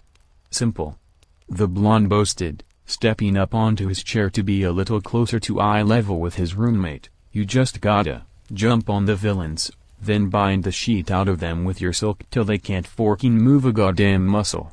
Junko did not look convinced by that passionate explanation. "That's just forceful, arrest you vulgar oaf." The arachnitor shouted, quickly smacking Bakugo in the back of the head with one of her legs. And it sounds absolutely horrible. For all parties involved. Grumbling a curse, under his breath, the explosive blonde glared up at his roommate as he rubbed his newly smarting head. He opened his mouth to give the Sylvette a piece of his mind for attacking him when he was trying to give her some advice. Besides, I know that my silk is relatively stronger than the common variants. Junko continued, seemingly ignoring the impotent rage below her, but it isn't like some sort of steel wire or anything. The threads aren't that hard to break. And that was a fact. Junko's silk, if not reinforced or woven, wouldn't last long against any person in today's world with even a modicum of enhanced strength. Real villains, for the most part, fell under the auspices of such an overarching generalization, and the arachnitor knew even now that if she became a pro she'd almost never know ahead of time the true hazard level of any situation she'd find herself in. Well then, have you ever tried forking braiding it? Bakugo asked, plain curiosity negating much of the sting out of his habitual vulgarity for once. Sheet, don't you know spiders kinda use a 4-ton of silk when catching prey anyway? It's not like you'd have to settle for a single strand at a time. Junko blinked, completely silent. Without a word, she turned in her hammock and began to rapidly produce multiple strands of silk at once. In less than a handful of seconds, the arachnitor turned back toward Bakugo, a veritable rope of her silk in hand. Giving the new creation a quick tug, both roommates were surprised to find that the meter-long cord appeared to withstand this sudden stress much like its more conventional cousins might. I think I need to test the durability of this stuff. Junko murmured, raising an intense look in Bakugo's direction. Oh why the fork are you looking at me like that? The blonde shouted, noticing the rather evil glint now directed at him. Abruptly, the wickedness disappeared behind a shining smile, and he frowns. Don't you dare. Don't you forking dare. Bakugo, for all that he knew many said about him, had always been recognized as being gifted with incredible battle instincts. In that moment, every iota of his being was vibrating, those self-same instincts screaming that something had for once in his life made him the prey. He didn't like the feeling, not one bit. Instantly, the blonde took in the lay of the land, calculated Leg's trajectory and the angle he'd need to move to evade her. Thinking 2 steps ahead, he also considered the various positions he could get to that would allow for further evasion afterward. A single shift in body weight, and the battle was on. 30 seconds later. Yep. Junko said, grinning playfully at her handiwork, this will definitely work. This was Bakugo, trussed up in a cocoon of braided silk with only his face exposed. The blonde struggled ferociously against his bindings, but without using his quirk he could tell all efforts to escape were going to be futile. Leg's creation had easily proven its mettle as a powerful restraining tool, easily outstripping the simple capture tape used during UA forking battle trial. Don't look too proud of yourself, Legs. Bakugo roared, continuing his efforts to escape quite fruitlessly. I'm not done yet. Feel free to struggle all you want. Junko teased, a hand coming up to hide her cheek-splitting grin. It was like finding herself. The exhilaration that seared her veins during the hunt, the buoyant feeling of superiority as she made a successful capture, the sheer pleasure bubbling through her so deliciously as she stared down at her helpless prey. It was incredible. The arachnitor could easily see herself taking down small fry like this in the future, leaving the villains trapped and squirming until the cops came to take them away. With enough pre-made silk, she might even be able to tackle some of the more moderate threats as well. Then, the vulgar oaf suddenly stopped his struggling. This, Bakugo said, trailing off as his voice shifted to a weirdly calm tenor, is actually really forking pleasant. Why the fork aren't my sheets made from this sheet? Like a bolt of lightning, an entirely different sort of elation filled Junko at hearing those rough, yet completely honest, words. The spider girl moved toward her captured roommate, a soft look upon her face. Want me to make you some new covers then? Yes, as any of those who'd ever watched the blonde and Sylvette for any length of time could attest, the two had the strangest relationship in the entire institute. With time comes. Four-leaf blade fox tucked away as it was in the heart of UA main campus building, not many knew, or admitted to knowing, of the oppressive weight one could feel when sitting in front of the desk of the academy's principal. That same weight was now crushing down upon Recovery Girl and Takeo as the duo sat across from the hero school's infamous principal himself. It was not, in any way, a pleasant sensation. Not too long ago, the two medical giants had been going through a battery of tests with a sample of blood from Izuku Midoriya, the impossibly powerful and versatile first-year mutant. They'd been given permission to do so due to their stated goal of only studying the teen's quirk. However, as the tests had gone on, they'd begun to prod deeper. Perhaps, too deep. Why? It was a simple question. Although, from the look Nezu was giving, the quirked animal wouldn't be willing to accept any simple answer in return. The doctor and school nurse pair were potentially in incredibly deep trouble. They'd been caught red-handed during their most questionable experimentation, completely forgetting that the principal had complete and utter control of all security throughout the school's entire campus from his office. Turning off the surveillance in Recovery Girl's office was probably even what alerted the quirked animal, if it hadn't been Midoriya himself, as to their illicit activities. We needed to know, my friend. Everything we could, Takeo said, braving the silence.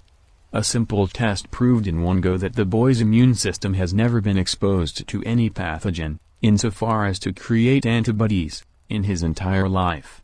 That's impossible. It is imperative that we, can't you see the potential? Recovery Girl interrupted, desperate to put aside this distraction from obtaining her goal. In spite of the limitations it has, the boy's quirk may well be the answer to solving the problems that have truly plagued mankind since the dawn of time. Incurable diseases, genetic disorders, pestilences what you did in that lab amounts to the violation and torture of a sentient being for your own benefit, Nezu snapped, silencing the elderly woman's tirade. Do you want to know what will happen if the QRA learns of your actions? The public? In the era of quirks, it had become an established fact that sentient quirks did in fact exist. During the decades routinely denoted as the third generation, enough of these rare quirk types had come into existence for governments the world over to begrudgingly do something about them, or face more rebellions in the streets. After lengthy legal processes, lobbying, marches, backroom deals, and protests from both sides, sentient quirks were eventually awarded individual rights by nearly 95% of the world over the span of several years.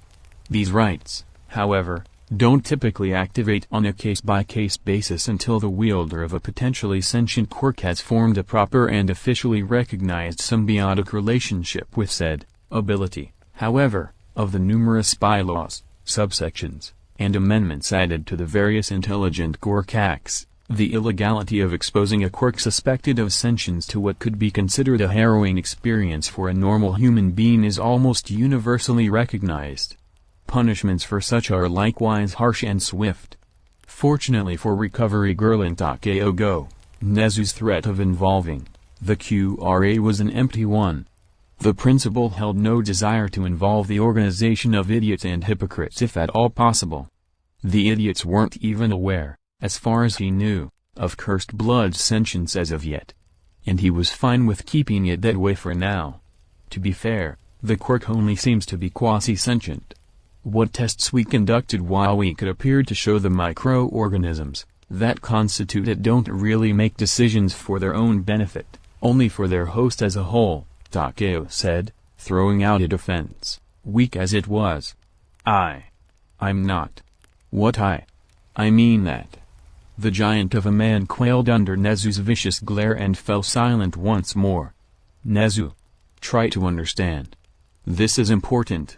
Recovery Girl tried again, putting as much of her decades of experience behind her words as she could. That boy's quirk can bring back any living organism to perfect health, even from the brink of death. so long as its brain retains its original polarization. Do you understand what that means? An end to every cancer. A cure for every insidious disease too smart for modern medicine. Regrown limbs for heroes and civilians alike who suffer from villain attacks. Takeo nodded along, still silent, as his co-conspirator begins to passionately expound the virtues of the research they were doing. At the moment, he'd agree to anything his mentor said because he didn't really care for many of her reasons. The only thing that mattered to the giant of a man was that ultimately, studying this accursed quirk would allow him to gain the required data needed to free his child. We're not talking about draining the boy dry, Nezu, or forcing him to sacrifice his livelihood or time in any way, the large doctor added during a moment where Recovery Girl had to pause to take a few deep breaths. We only need to understand how the microorganisms work. If I can do that, I can program my nanomachines to replicate their functions exactly. The principal of UA couldn't help the long and tired sigh that escaped his muzzle. On the surface, the two overzealous idiots in front of him seemed to have meant well, their goals entirely virtuous. Too bad for them he was smarter than the average mammal. Takeo-kun, Nezu said, sadness mixing into the annoyance that had colored his tone thus far. No matter how much you find the reality distasteful, nothing will ever change the fact that your child died.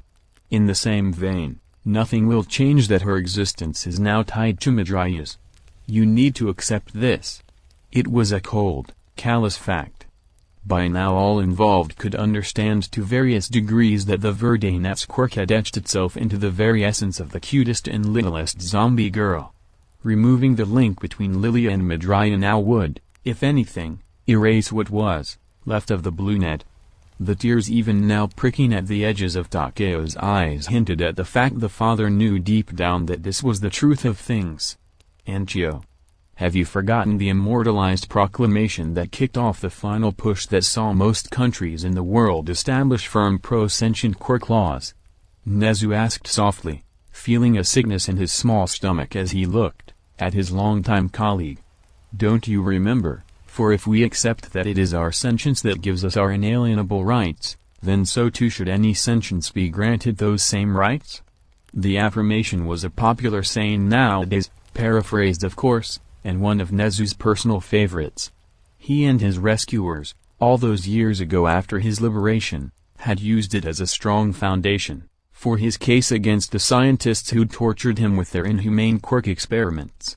It was also tied quite closely to the reason why the quirked animal tried so hard to keep Recovery Girl on as a permanent fixture of his academy. What a load of tripe! The elderly heroine in question harumphed, discontent apparent on her wizened face. Whoever said that obviously had no idea what they were talking about. And they clearly never had such an opportunity as this at hand. Takeo fell forward, his chin almost hitting Nezu's desk in shock at that declaration. The quirked animal himself was unable to stifle a gasp at his old friend's words. A shiver ran down his spine, and his hackles raised instinctively. "Chio," Nezu whispered, barely managing to find his voice or the courage to speak. "You said that. Those are your words." Silence. Takeo and Nezu both were now tensed, waiting uneasily to see how the elderly heroine would handle the revelation. Would she shoot a snarky comeback? Launch an argument? Really? Recovery Girl murmured, looking down with a heavily furrowed brow. I never. When? It was more than enough of a response for Nezu to leap into action. Chio, the quirked animal barked, jumping up onto his desk. You're going to Rishi National right now and getting a full medical checkup. You are forbidden from returning to your duties until I have a group of trusted medical professionals sign off on your bill of health. Recovery Girl harumphed once more, clearly disagreeing with the orders, the gravity of the situation, and Nezu's severe reaction. However, there was little for the elderly heroine to do against it. If the rodent wanted to waste valuable time she could be spending curing the world of sicknesses, then it would be on his head, she supposed. Takeo, at his mentor's side, placed a massive hand on the old nurse's tiny shoulder. a silent indication that the giant of a man would physically carry the woman to the hospital if need be. As Takeo and Chio left his office, Nezu cursed himself for allowing this development to occur. Years of relying on Recovery Girl, one of Japan's top medical professionals, to perform her own health checkups had finally backfired. Clearly somewhere along the way the heroine had begun to fudge her results, perhaps even because she had just enough vanity to find being reminded of her advanced age distasteful. Regardless of the reason, the world for Nezu had just shuddered on its foundations. Something was terribly wrong with Recovery Girl, and he had no idea how long it had been going on. Or how bad. Chapter 38, Sinister Victory. Magnus, new chapter, and this time is not a special. Enjoy the proper end to the tournament arc, and get ready for the moment you've all been waiting for. Next chapter is the hero name choosing. As the principal of the most prestigious hero school on the eastern side of Japan, Nezu had the experience of many years when it came to dealing with the headaches that came with such a role. He'd handled a veritable multitude of students since his hiring, entitled brats to humble titans, believers in strength above all to the courage and cunning. However, this was the first time in his near-perfect memory that the quirked animal could remember having to deal with such a clusterfork. First year Shido Todoroki, Nezu intoned, all usual pretenses of friendliness now absent, leaving only the mien of severe authority. Are you aware of the extent of the consequences of your actions today? Before the principal, the youngest Todoroki stood, facing his punishment. However, the boy's demeanor no longer resembled that of a scion of a powerful family, nor of one who proudly owned a powerful quirk. Instead, the teen now standing before Nezu had his shoulders hunched, head bowed. He was broken. Use of lethal force against another student, Nezu continued, unblinking as his beady eyes bored into Todoroki, on a live broadcast being televised globally. Even after you explicitly gave your word you'd control yourself. Never before had Nezu regretted so completely listening to the board, of humoring the greedy, fearful, hateful humans and their machinations. The risk he'd taken had been calculated, but it appeared he wasn't as good at math as he'd always thought. Do you have anything to say?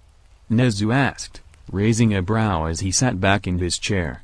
What was there to say? What could he possibly say? Todoroki's mind was a fractured mess, but above all, he'd finally realized just how twisted and poisoned he'd become, how much the bastard, Endeavor, had already forged him into his perfect little tool. His eyes had been opened to the truth, and he despised what he'd seen. But it had been too late.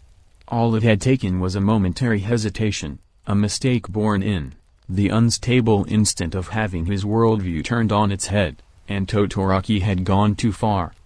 Hadn't he? Even now the dual-hair teen couldn't quite remember what he'd been thinking during that last use of his quirk.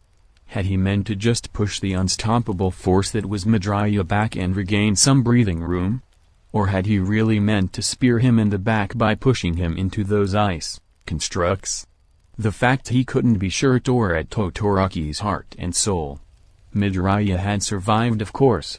Even with his heart destroyed and a lung pierced through, it turned out the Verdanet hadn't taken enough damage to be kept down permanently.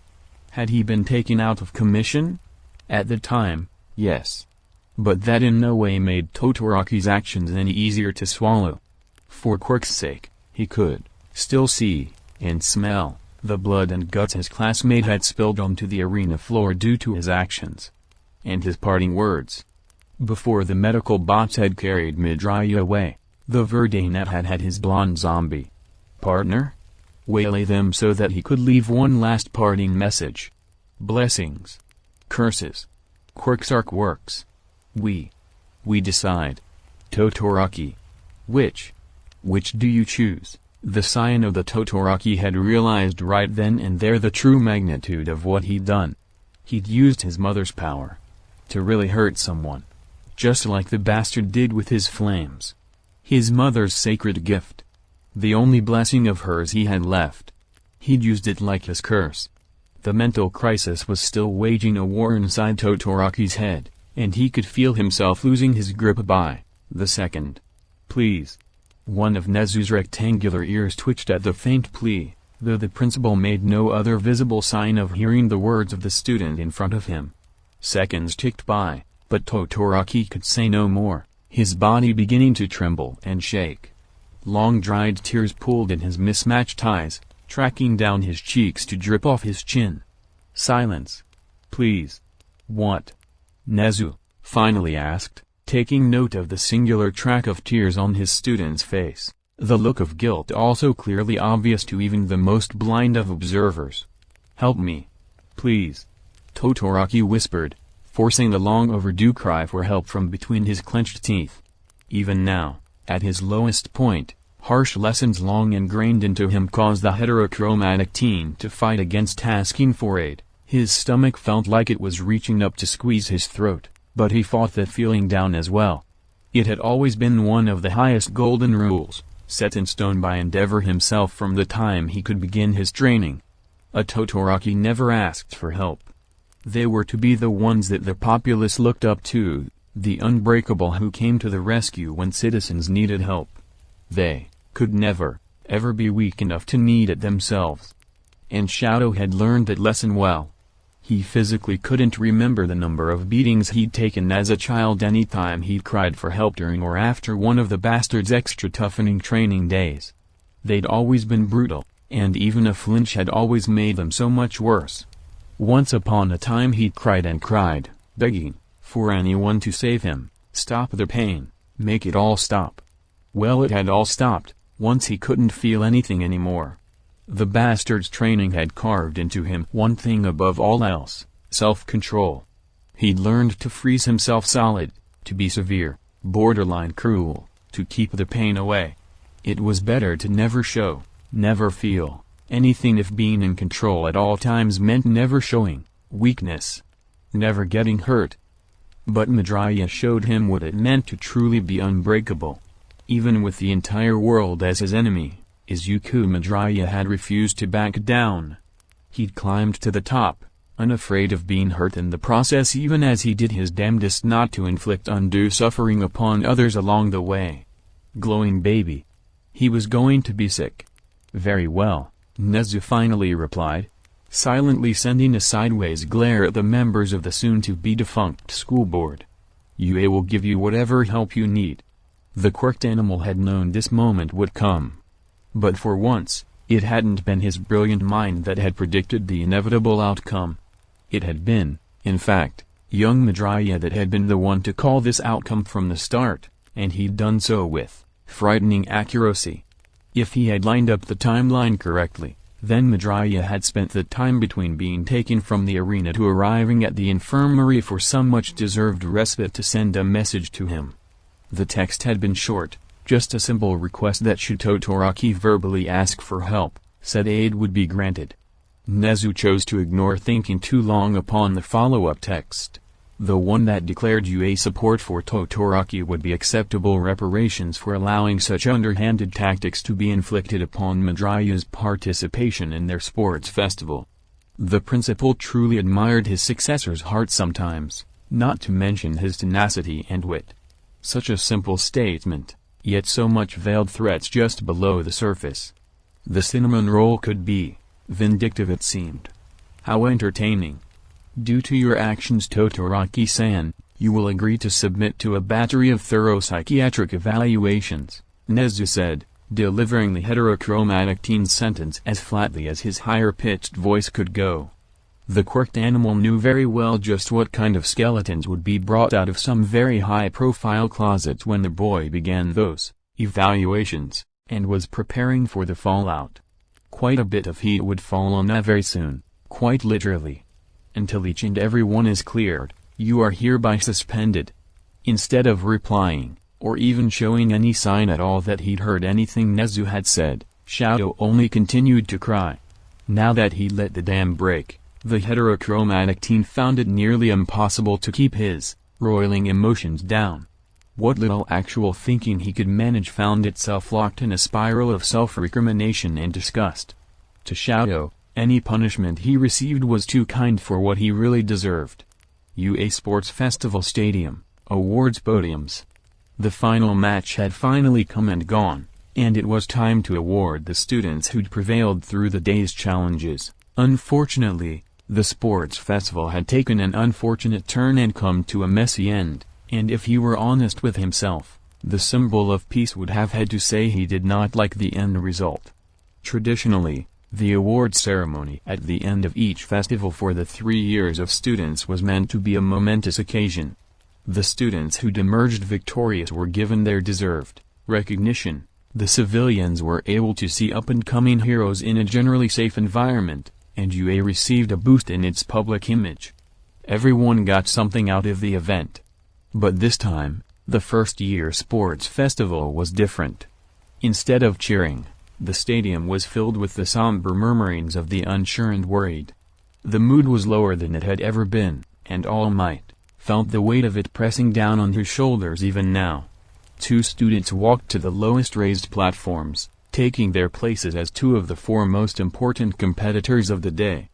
Neither appeared to look like the students the symbol of peace had seen in their places in the past either. No prideful smiles or victories grins to be seen. It was almost as if they were acting like they were at a funeral. Young Yaozu, All Might boomed through his mic, his great voice easily filling the stadium. The giant blonde smile flashed brighter, and every soul watching felt like they'd just seen the break of dawn. Let it be known far and wide that today, your stalwart effort and incredible intelligence gave you the strength to stand where you are right now. You are sure to grow into a fine heroine. Momo couldn't bear to look at the larger-than-life hero standing proudly before her. The Ravnet felt absolutely undeserving of taking the 3rd-place spot. She'd been outclassed by the competition by a landslide repeatedly to the point she'd only advanced due to a forfeit. As All Might placed the bronze medal around her slim neck, the weight of the award felt too heavy for her to support. If only she could give it to Tokoyami. He'd proved himself the better hero to the end when he'd stepped down instead of continuing to fight when he realized his emotions had been compromised. The symbol of peace knew that the young woman before him would need more than his simple words. From what he'd seen of her so far in class and in the festival, she'd need further assurance that she was truly worthy before she'd even begin to believe. But there was no time for that now. He could only walk away from her, to the next student on the other side of the podium, and hope that the opportunity to offer his continued support to her came soon. Young Tetsuya Tetsu, All Might announced, once again reverberating through the stadium. The number 1 hero gave a shining smile, pushed as much heroic bravado as he could into it, but still the steely teen looked depressed where he stood. Today you showed us what real heroes are made of, pure determination, and a heart that never gives up or gives in. Walk proudly as a man who can proclaim he never broke before the challenges before him. Tears. That's all Tetsuya Tetsu could see as the salty drops filled his vision.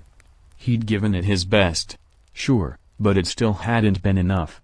And even though he felt like he'd let everyone in 1B down, let her down, what really hurt was that All Might still tried to give him a title someone else truly deserved. How could he be the man who never broke after what happened to Madrya? Fork, he didn't even really deserve 2nd place either, only getting the silver medal due to Todoroki's disqualification. Holding back a sigh, All Might realized that the first year's festival really had gotten screwed plus ultra. Young Madrya might have been a catalyst, true, but in no way was the boy responsible for the machinations that ultimately affected one of UA's most hallowed occasions so negatively. The board had really stepped in it this time, extending their influence too far and applying too much pressure to see their desired results to the point their wrongdoings were unavoidably brought to light. But even the knowledge hardly lessened the bitter taste in the symbol of peace's mouth. The image of the renowned Hero Academy of the East was irrevocably dirtied with mistrust now, and the stain would last for a long time to come. A massive fist clenched as the blonde's thoughts flowed into the future, foreseeing the struggles of this year's graduates.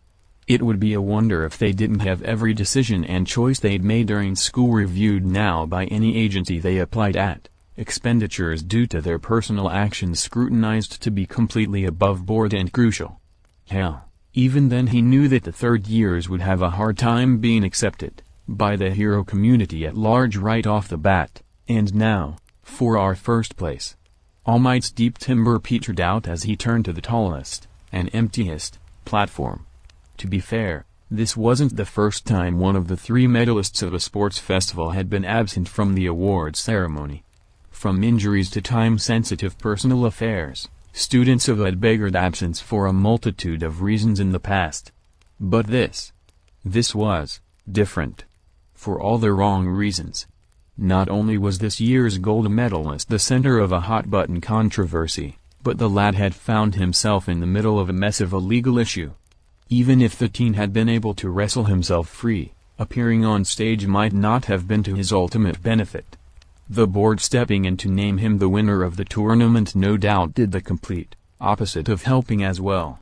Perhaps this year, it's for the best, All Might groused as he lifted a mighty hand, holding the much-coveted prize of the #1 student of the tournament.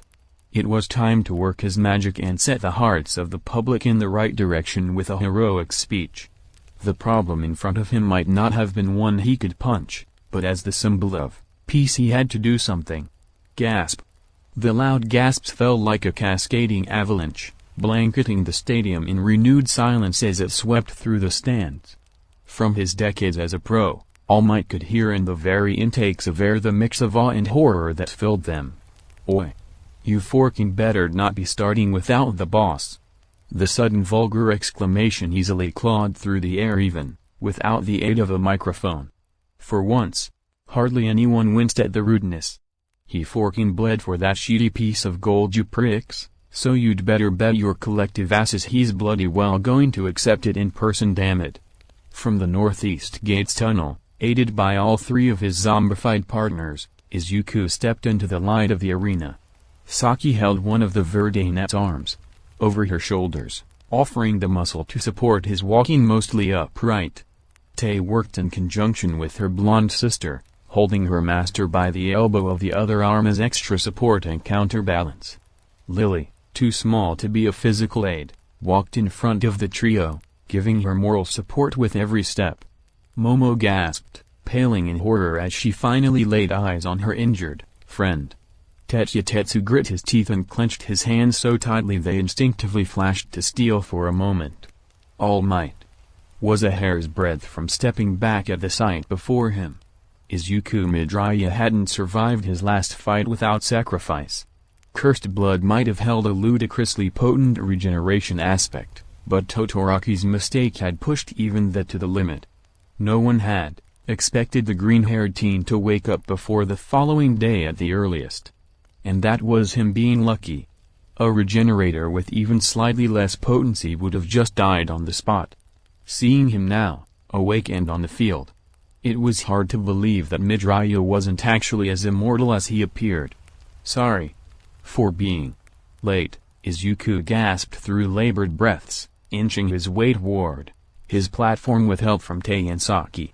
Turns out, losing your heart and a lung at the same time is quite detrimental to one's health. If the viewers there in person and abroad at home hadn't been horrified by the Verdainet's display before, they were now. You shouldn't push yourself so hard, young Midoriya, All Might said, speaking as softly as his larger-than-life voice could. No one's going to steal your medal, much less your victory here today, if you take it easy after your injury. Honestly, it pulled at the frayed heartstrings of the symbol of peace. Izuku Midoriya had entered the festival a dark horse competitor and had set about waging an uphill battle against not only his class and year mates but also against an entire system hell-bent on keeping him down. His actions had been derided from all sides, and even the public had openly cheered against him every step of the way. Truly, he deserved his prize more than nearly every other victor who'd stood on the first-place podium before him. We worked too hard to stand here, Izuku replied, eyes still full of burning determination. Had All Might been paying attention to the teen instead of wallowing in his pity for him, he might have noticed the bubbling malice as well. There's no way we were going to miss this moment. Not on your life.